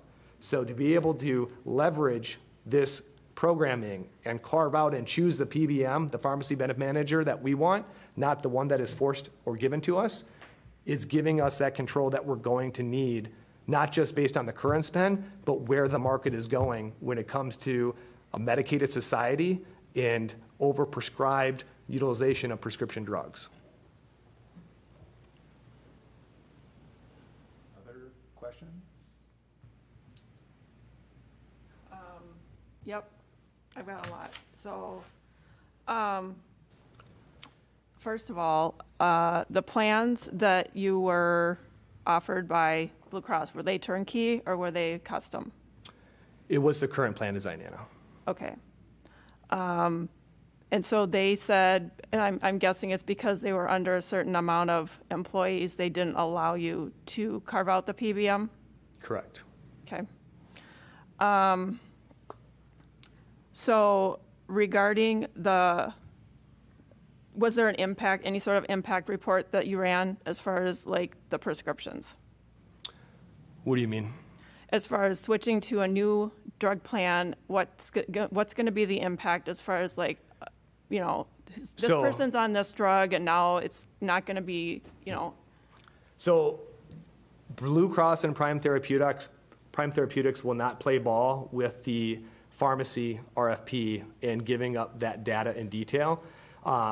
With the current arrangement ClearScript compared to those that did partake, including OptumRx, there's actually greater disruption in staying with ClearScript on the formulary by about 3.9%. Moving to Maxor, the disruption is less than 1%. And overall, there's not a significant impact in disruption because it's more of a shifting. Drugs aren't being eliminated. It's a certain drug that may not be provided because there's an alternative drug provided. So the biggest disruption with ClearScript was in the diabetic supply space, where they're shifting from 3 suppliers down to 1 supplier. And that had the most impact in terms of almost that 4% disruption. But Blue Cross did not participate in the RFP. So essentially, we would only be able to get rebates from Prime Therapeutics and not have any control over putting in the programming or the disruption in the formulary or having a open formulary versus a closed formulary. Okay, so as far as this other program though, because I'm still trying to understand how this other program works, is it that there is no impact because it's being pulled out, all of it, you're just paying a certain price, and then because you use it like as a discount program? Are you talking about Amplify? No, I'm talking about the drug, Okay. What is it called again? Paid Health? For the drugs. The program is called Paid Health. Pay it Health? Paid Health. Paid Health, okay. So for Paid Health, I just need to understand it because I'm not understanding how it works. So basically, the components of it are going after financial assistance that can be provided for essentially any member on the plan that makes less than $150,000. So for those that make over $150,000, they may not qualify for any financial assistance or programming to reduce the spend of that drug, but essentially any members that make less than that dollar value, they can take advantage of the programming and get as much financial assistance on their specialty medication as possible through Paid Health. Okay, but this program is going to be the drug program for every drug? Only on specialty. Only on specialty. So what is the plan then for like other drug medications? Is that Optum? RX? No, it's all going to be Maxor as the PBM. Paid Health is addressing specialty. There's a coupon management program. So those are other components that are being implemented, but Okay. the pharmacy benefit manager is Maxor. Okay, so Maxor, and then is the specialty drug program their specialty drug program? They're two separate things. Paid Health is its own deal. Okay. Okay. I'm just trying to, it's a lot, so. And just the 150,000, is that for the family or individual? In terms of the 150,000 of what? Cap for income? To use the financial assistance. It's based on the individual's income. So essentially, they will go through a process. There's 32 members in this bucket that make up this $2.5 million of spend. They will work with a person from the paid health arrangement to provide the information needed so that they can get their drug. And they get their drug, but they have to go through that step. So it's no different than somebody, essentially having to go through prior auth to get a surgery, or a step to have a controlled substance when it comes to, prescription drugs. So you could call it a hoop, but essentially we avoided it a couple years ago because of what members would have to do and thinking that was disruptive. But at this point in time and where this has gone, this district, as well as pretty much every other district that has access to it, is putting in this programming because of pharmacy being such a significant expense. So if I understand correctly, if one of these 32 people, each one of these 32 people would be approached and said, if you want to continue to get the drugs that you've been taking through the district's plan to date, you now have to provide a bunch of paperwork to us and apply for these benefits, additional outside benefits. They have to just provide the information. Getting the assistance is done by Paid Health. And if they choose not to do it or delay in doing it or something, Then they might not be able to get their drug through the district. okay? And I in my experience, using the term prior auth was probably a poor choice because that's not a comfortable event when you have to do that. Usually it's quite back and forth. So do you have any insight into how intrusive this process of Paid Health is? It's not intrusive, I would say, by any means. Somebody may not be comfortable giving up that information, but again, it all kind of correlates to what this plan cost and the rates that get set for it. So, it's a component that I think the membership will understand. Of the districts that we put this in place, it has not been an issue with any of them because the committees, the districts themselves have seen the value of how this has helped reduce their spend or control their pharmacy spend. So just so I understand, they're going to provide a series of information, income, whatever, and medical history, whatever it is. And Paid Health is the intermediary, and they're going to say, okay, we're going to make sure that we can't use your information to get some additional funding assistance. They're not making decisions, sometimes like an insurance company does, whether or not they agree to that medication or not, or anything like that. They're simply just checking the tables. They're advocating. They're advocating for it. And so they'll come back and say, good news, we were able to save a certain amount of money. Now we can give you the drug at this price point or whatever. And to the member, you guys have a copay structure. So to the member, they're not going to pay more than their copay, or in some of these situations, it may be completely free to them. So it's a green light, red light. That's what it is. Yes. Okay. But it's significant in terms of helping reduce that spend and, not letting the plan absorb such significant costs. Because as we've seen, not just with other school districts, but other employers, there are these situations where somebody is on a life-saving drug and it's $2 million or more. Yeah. And we don't want to be in that position and not have something And to help. who is generating these, I'm sorry, what's the term, rebate or what is that? They're the manufacturers themselves. So those are at the whim of the manufacturer and could potentially go away. So it's the manufacturer and the pharmacy benefit managers in conjunction because they negotiate and essentially establish their They're not formulas. government-backed or anything like that or guaranteed in any way. They're out there right now. There's something that this company would help us take advantage of getting, but could go away tomorrow or could go up tomorrow. At some point, the bubble is going to burst on rebates. Yeah. So if we look back 10 years, not many employers were getting rebates or the rebate value wasn't as significant. as this has evolved, it has just, kind of blown out of proportion where it's kind of forced employers of certain size and certain spend to have to go after that rebate value. Otherwise, their costs are significant and they're making their insurance company, their third-party administrator, a lot of money. So, what we did a couple years ago when we went after rebates, we agreed we're going to pay a higher admin fee to go after these rebates, and it's obviously paid off in terms of paying that higher admin fee and getting $1 million in rebate value back. So that's where the market has shifted, where it's been less of a profitability for the insurance carriers, and it's been more of a control cost measure for employers in essentially offsetting their exposures and expense when it comes to their health insurance plans. But could it be done better? Yes, it could. And like I said, at some point that We're limited in our access to this program because only this one provider has this program available. Not just this one provider. So of the PBMs that we looked at in the RFP, 3 of the 5 have this programming available. Okay. So not all do it.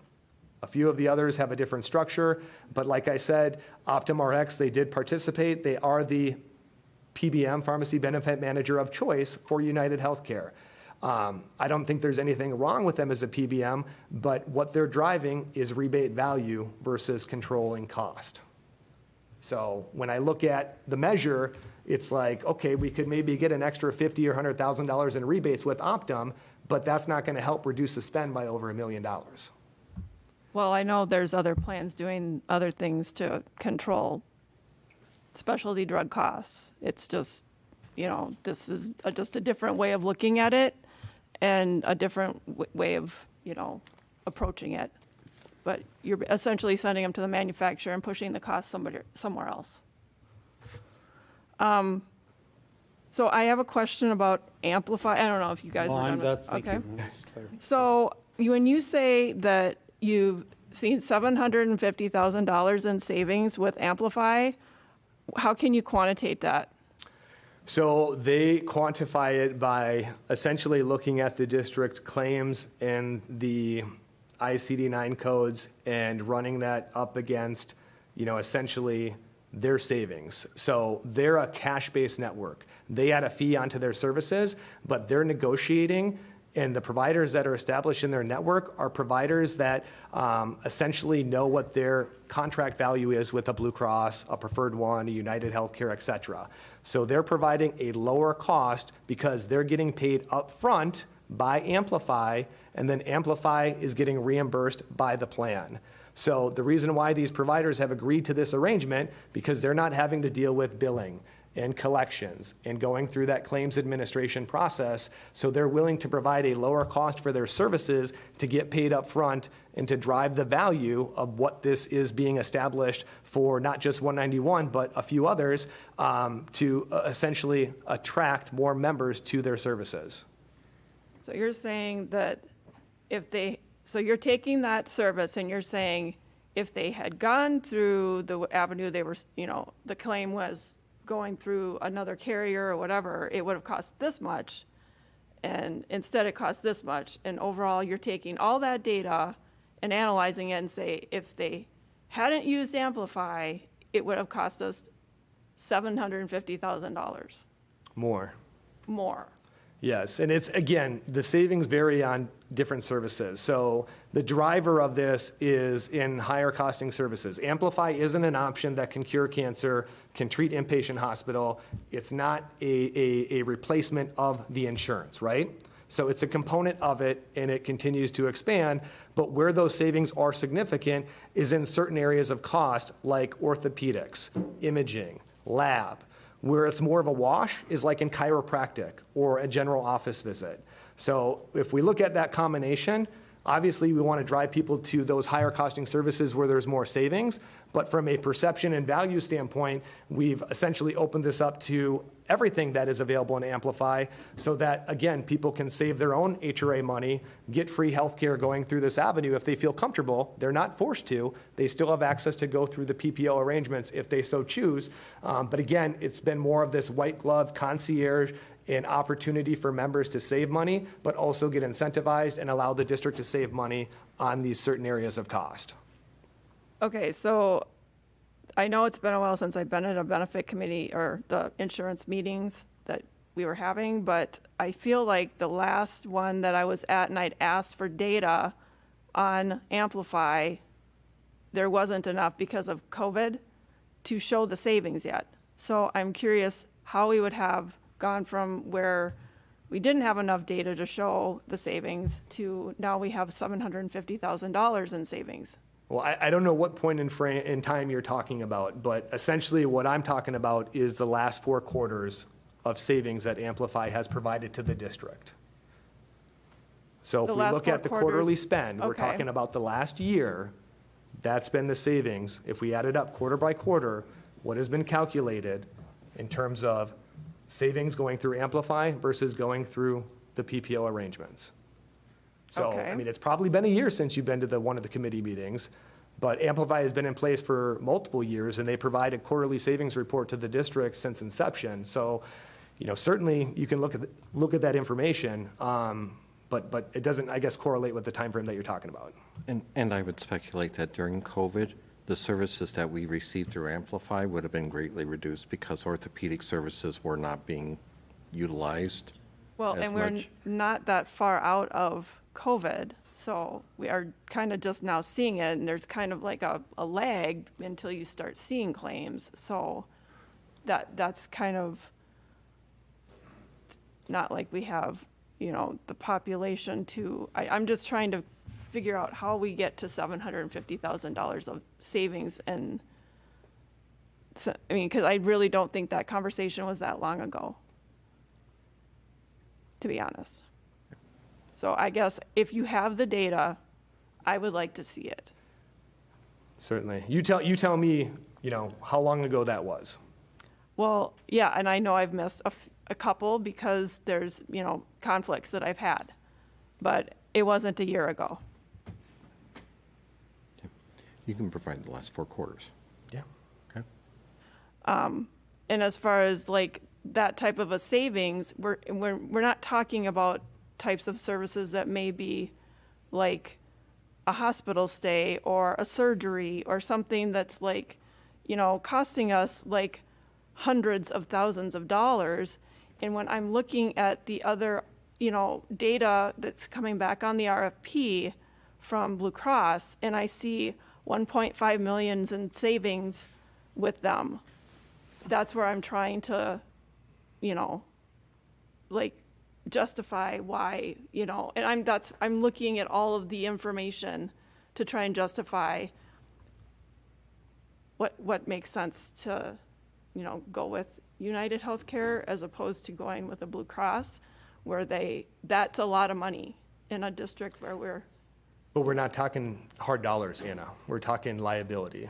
Okay, but to me. And it's not $1.5 million. So, it's,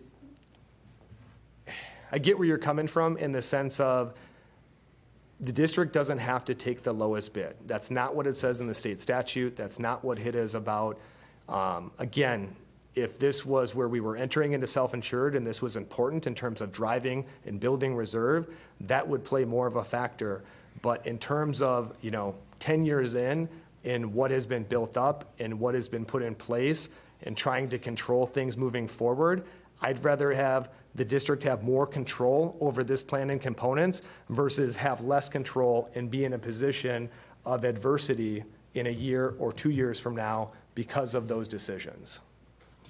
Can you go back and explain what you were saying as far as not hard cash, but the liability piece? Can you explain what that means? So the biggest, or the component with this bid, when we think about the fixed cost, what is the fixed cost? The fixed cost is the admin fee and what the district pays for that stop loss protection that incur claims above $225,000.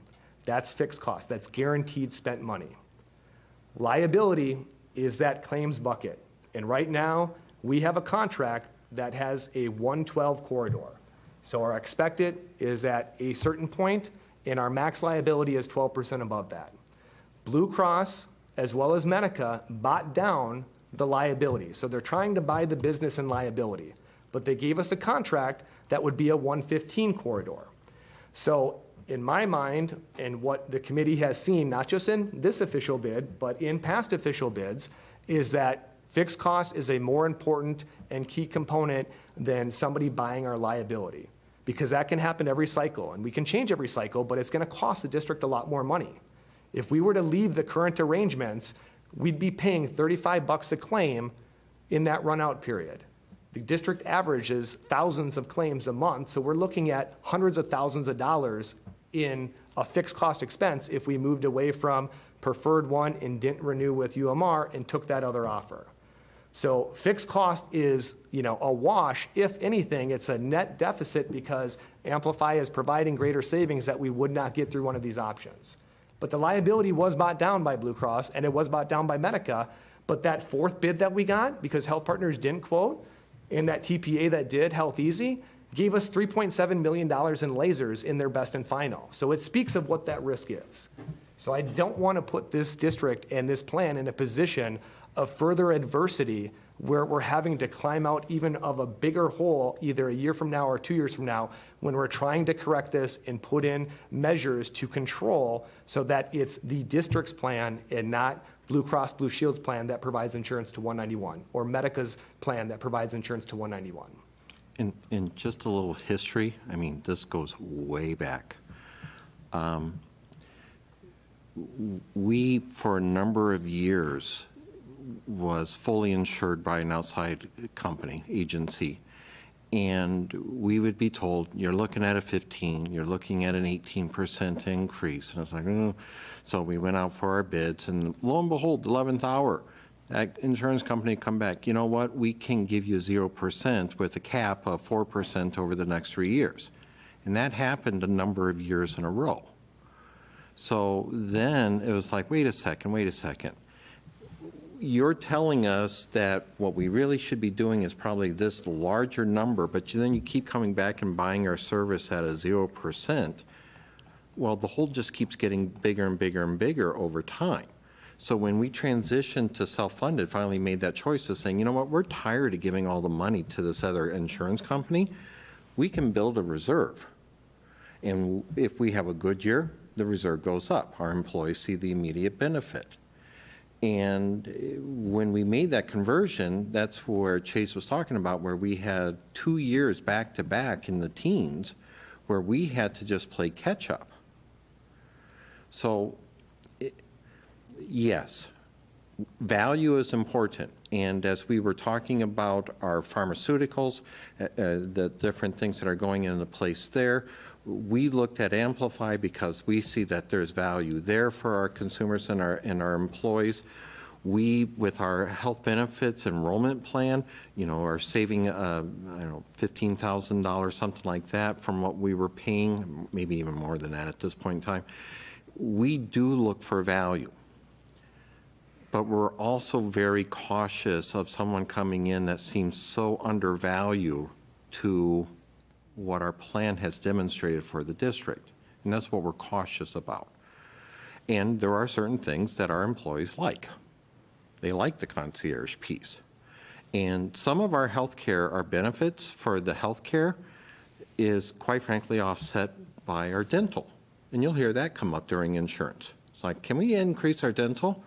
Well, it's a part of the total package, but that may be a decrease someplace else. One other reminder, and as we just are coming off of our budget conversations, or some of our budget conversations, we presented that the district is spending 79 to 80% of its expenses are related directly to salaries and benefits. That number's not out of whack with other districts, with other employers, with anybody. 79, 81, somewhere in that area. So is this a really healthy, good plan? Yeah. But through negotiations, our folks have said, you know what? We want the benefits of the insurance. We'll take a little bit lower salary in some other areas, and then the total piece still comes out around that 80%. Yes, maybe we could save some money, but it isn't going to make our folks happy necessarily, or be a real benefit in the long run. So Stacey, these are considerations. couple of superintendents meetings, we've been comparing. So several that have won, they have received increases of 0% to 78% because it's all about your members and those claims. So they're stunned. The ones that are like 78%. So I was kind of shocked by that with the same provider. And it's very complex, and like you said, it's a shell game, and you have to remember they're for profit. So we have to really look at things. So now superintendents are like, what can we learn from each other? The one thing that probably does set us different from many other districts is we have a deductible plan for single and family, and that's it. We don't offer a copay plan. We don't offer high HSA or VIBA. All sorts of different types of things, which makes it difficult for some of the other districts to control the costs in those different areas. We're streamlined in the sense, $1,000 HRA deductible for single, $2,000 HRA deductible for family. Done. That's it. That's all we got. What does HRA mean? Health reimbursement arrangement. So it can only be employer funded. Okay. And then the employer dictates if there's rollover or not. 191 allows the rollover and the member to spend down even after employment. Okay. Because I was curious what the difference between an HSA and an HRA was, so. HSAs have a minimum deductible. Both employer and employee can contribute. There's a limitation on what can be contributed. So it's certainly a direction others have gone. Obviously, you guys have what you have in place, and it's what the members want. And, it's taken a long time for people to understand the value of that HRA and how to monetize it over their career with Burnsville, or 191, I should say. But we've gotten to a point where, people are understanding and leveraging and utilizing it to their benefit. And again, that helps when it comes to possibly a lower pay scale, but attraction and retention and trying to keep the talent that you want at the district. One other question, trying to help me understand the Amplify versus the, your when you sign up for your plan. Oh, yeah. Who your preferred office doctor is or whatever. So is it that there's like a network for Amplify then that would qualify for more discounts versus going to somebody in my network that I'm assigned to? Yeah, so it's we call it a bolt-on. So it's like a bolt-on network, and it's kind of that tier one if members choose to use it. If they don't, then they're falling into preferred one's open access network wherever they want to go within that network. Okay. And not everybody's part of the Abilify, or not Abilify. Amplify, no. Amplify, no. But there is an overlap. There is an overlap on some of the providers. So for example, Twin Cities Orthopedic is an Amplify. Obviously, they're also in network with Preferred One and United Healthcare. Okay. But there's greater savings for people going through Amplify because of that arrangement than going through the network. Got it. So did you ask Blue Cross if they could administer We Amplify? did. We asked all the carriers, Did they say yes? They just said no. They said no? They couldn't. And as did Medica, and then obviously Because- Health Partners didn't respond. So because So the issue is that this arrangement affects the other carriers and their negotiated contracts with providers. So that's a reason why they don't want to incorporate it under their administration. Okay, so I just want to point out, because on the documents, it specifically stated under Medica, I think. Yeah, they Medica cannot- would allow it outside of the plan, but that's not a advisable option. That creates more risk for the district and a question of liability if claims were to incur under an Amplify arrangement and transfer to a PPO arrangement. So it's not, I don't even know if it would be compliant in that sort of scenario, or it'd be advisable without having additional reinsurance protection if it was outside of the administration services of another TPA. Okay. So back to your comments, though, about fixed costs. I don't agree with that. I'm just going to say that. Your claims costs are your biggest and largest costs. That's where all your bulk of your costs are under a plan. And when you're talking about millions of dollars, we're talking millions of dollars. And that's why we had to dip into our reserves. So to me, when you're talking about saving money, you're looking at saving $1 million. That's a lot of money. But it doesn't mean that we wouldn't run at a deficit. So that's what isn't understood here, is that we're below our expected contract and still would be with a Blue Cross or even a Medica. So the claims are going to be the claims. We have to Right. deal with that component. And we know what that range is in the current contract as well as the renewal contract. And again, if there was fixed cost relief of significant value on top of liability relief, that combination would make more sense. But there wasn't that value, and it does not make sense to disrupt what is in place and to give up that control in those areas that I talked about. And the reserve we've already built up, right? Well, the reserve is the district, so that's going to stay, that's not going anywhere, that's in Fund 20. But again, how we got to that reserve, I don't think we would have gotten to that reserve with any other carrier in the market. And that's just the straight up truth. But that does show that the premiums are better with Blue Cross. We set the premiums, we dictate the rates. Right, but according to, The liability. yeah, Yes. And that's not, I would say, the biggest decision in this process. It's a component, but it's within a range where, is it worth disrupting? Just like if you were fully insured and somebody had an offer that was 3 points better, is it worth going through that change in disruption? So, again, the district is self-insured. This is the district's plan. There are components that want to have more control, and we are going into an avenue that is giving that control to the district. okay. So again, there's been a motive here, not just this year, but in previous years, and I will address it each and every single year. We have done things the right way. We will continue to do things the right way. This is the committee's recommendation. This isn't my decision. This isn't Stacy's decision. So again, you can work with us and help get us to where we need to be, or you can be disruptive and continue to point out things that don't necessarily align with what the members want to be represented.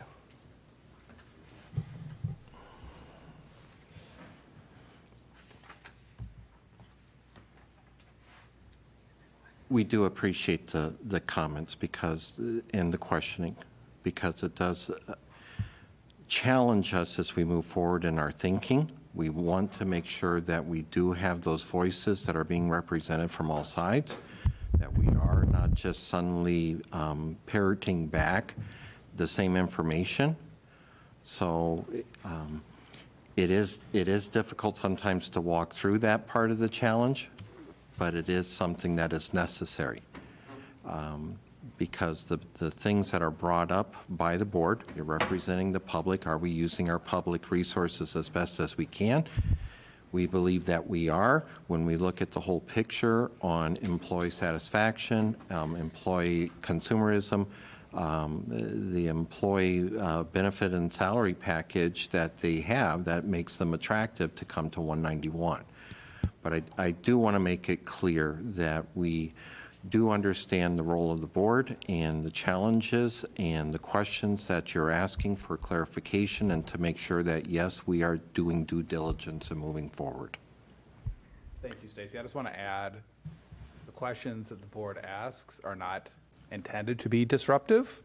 The questions the board asks are intended to ensure that we have the information we need in order to make an appropriate decision that is in the best interests of the district. So I just think that's important to state. I'd also like to inject a reminder that we all are expected to treat each other with respect. We may not see eye to eye, but respect is a big part of this board and the people, the staff that we work with. Stacy, I appreciate your comments. Thank you very much. I also think that, to Scott's point, in terms of, asking the questions that we need to have answered, because we are responsible. We appreciate that the staff has made their input. I also believe that this board also needs to be given adequate time to review the materials, and knowing that the materials were delivered to the district at the beginning of the week, and we did not receive it until Wednesday afternoon.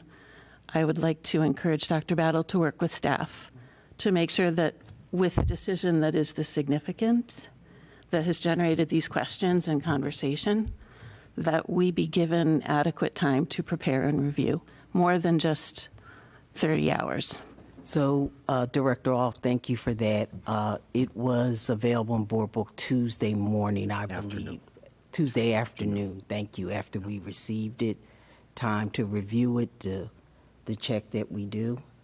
So noted, but yeah, it was Tuesday. Yeah, I think it's fair. It's Monday. Understanding that there are some calculations, budget comes to mind, of course. The goal is, of course, for all materials to be available for us the Friday before the Thursday meeting. I would say that even Tuesday night, knowing that all of us have day jobs, it's a matter of respect both ways.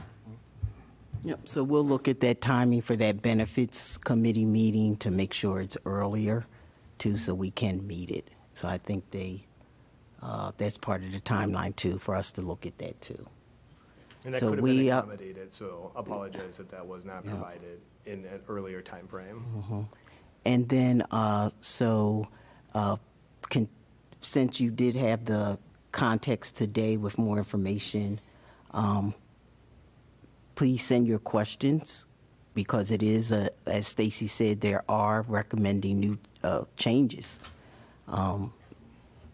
Well, and I think the workshop environment, the reason that we want to have the materials in advance is that so we as a board can hear each other's questions and understand as a group what it is that we're all thinking. If we receive the materials and then simply send in questions, it's not quite the same. Oh, I will plan to send all the questions to all the board members and our responses to all of you. Of course. Yes. Of course. Yep. In conversation, it's different. Oh, so what you're saying is to have any questions you had before, and then it informs the workshop conversation. A few extra days of information Yeah. to review That's what I would have think. been helpful. If I may paraphrase, I think Yes. that's exactly Yeah. what she's saying. Is Yeah. that having more time to have been able to prepare and review the background materials might have allowed more of us to be more ready to have a more robust conversation. Right, because it's the workshop where we ask our questions and we discuss, and that's the working environment of the school board. Right.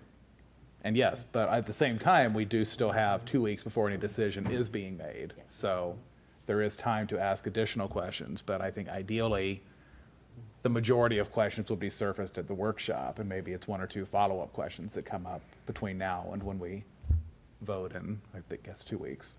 Yeah. So, a good learning for next time.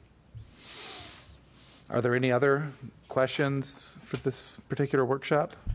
I just appreciate that the Benefits Committee is representation of all of our bargaining units, providing voice in terms of being able to provide that direction, so that it does inform us in terms of their acceptance or approval of what's being recommended. And so I do appreciate that. I really appreciate what you said, Stacy. Because in workshop, it's not that we're making a decision, we're asking questions to help us make the decision that'll be at the board table in the next meeting. And so I understand that you may feel in a hot seat at a point in time, but it is our fiscal responsibility, as we are fiduciarily responsible for this district. And so even though it may sound like we're challenging, it's to help make sure that we're as informed as possible. Understand. And I apologize. I appreciate the challenge. I guess the one thing I'll say is that I feel like there's been things said about me that are a misrepresentation. But in terms of any questions that you have or challenges, I'm more than happy to adhere and answer those questions. So I apologize to Anna, I apologize to anybody else on the board. I do not mean any disrespect. Obviously, we've worked very diligently with the committee to get to the answers that we came up with. And, obviously want to make sure you guys have the information and the clarity that you need. And also realize that, we are looking for long-term stability, and not just this decision, but future decisions are important in getting to that goal. Thank you. Thank you. All right. And I do appreciate that you guys, I'm sure you have the district's best interest at heart, too. I just want to add that. Appreciate that. I mean, we work with a lot of school districts. I understand, yep. We have a lot of credibility built up in this marketplace, and we've helped so many of them go self-insured, including you guys. So it is a reflection of myself and my counterpart, George, and One Digital, and what we've done in this marketplace. And the way that we've done it in a transparent manner and have shifted the market to these consulting fee arrangements and arrangements that have exposed, why things need to be cleaned up. Not just with what I do as a consultant, but also with these insurance carriers and holding them accountable, as well as these pharmacy benefit managers and so forth. So it's something that it's a work in progress. It doesn't end. It only evolves. Appreciate it. Appreciate both of you. Thank you for your time. Thank you. Thank you. All right, if I'm not mistaken, this concludes our workshop, and we will now be moving to, we'll have a short recess. 10 minutes? Is 10 minutes enough time? 15 minutes? How long do we need? All right. Okay. 30 Do I need to say second the whole thing? I need to say recess. the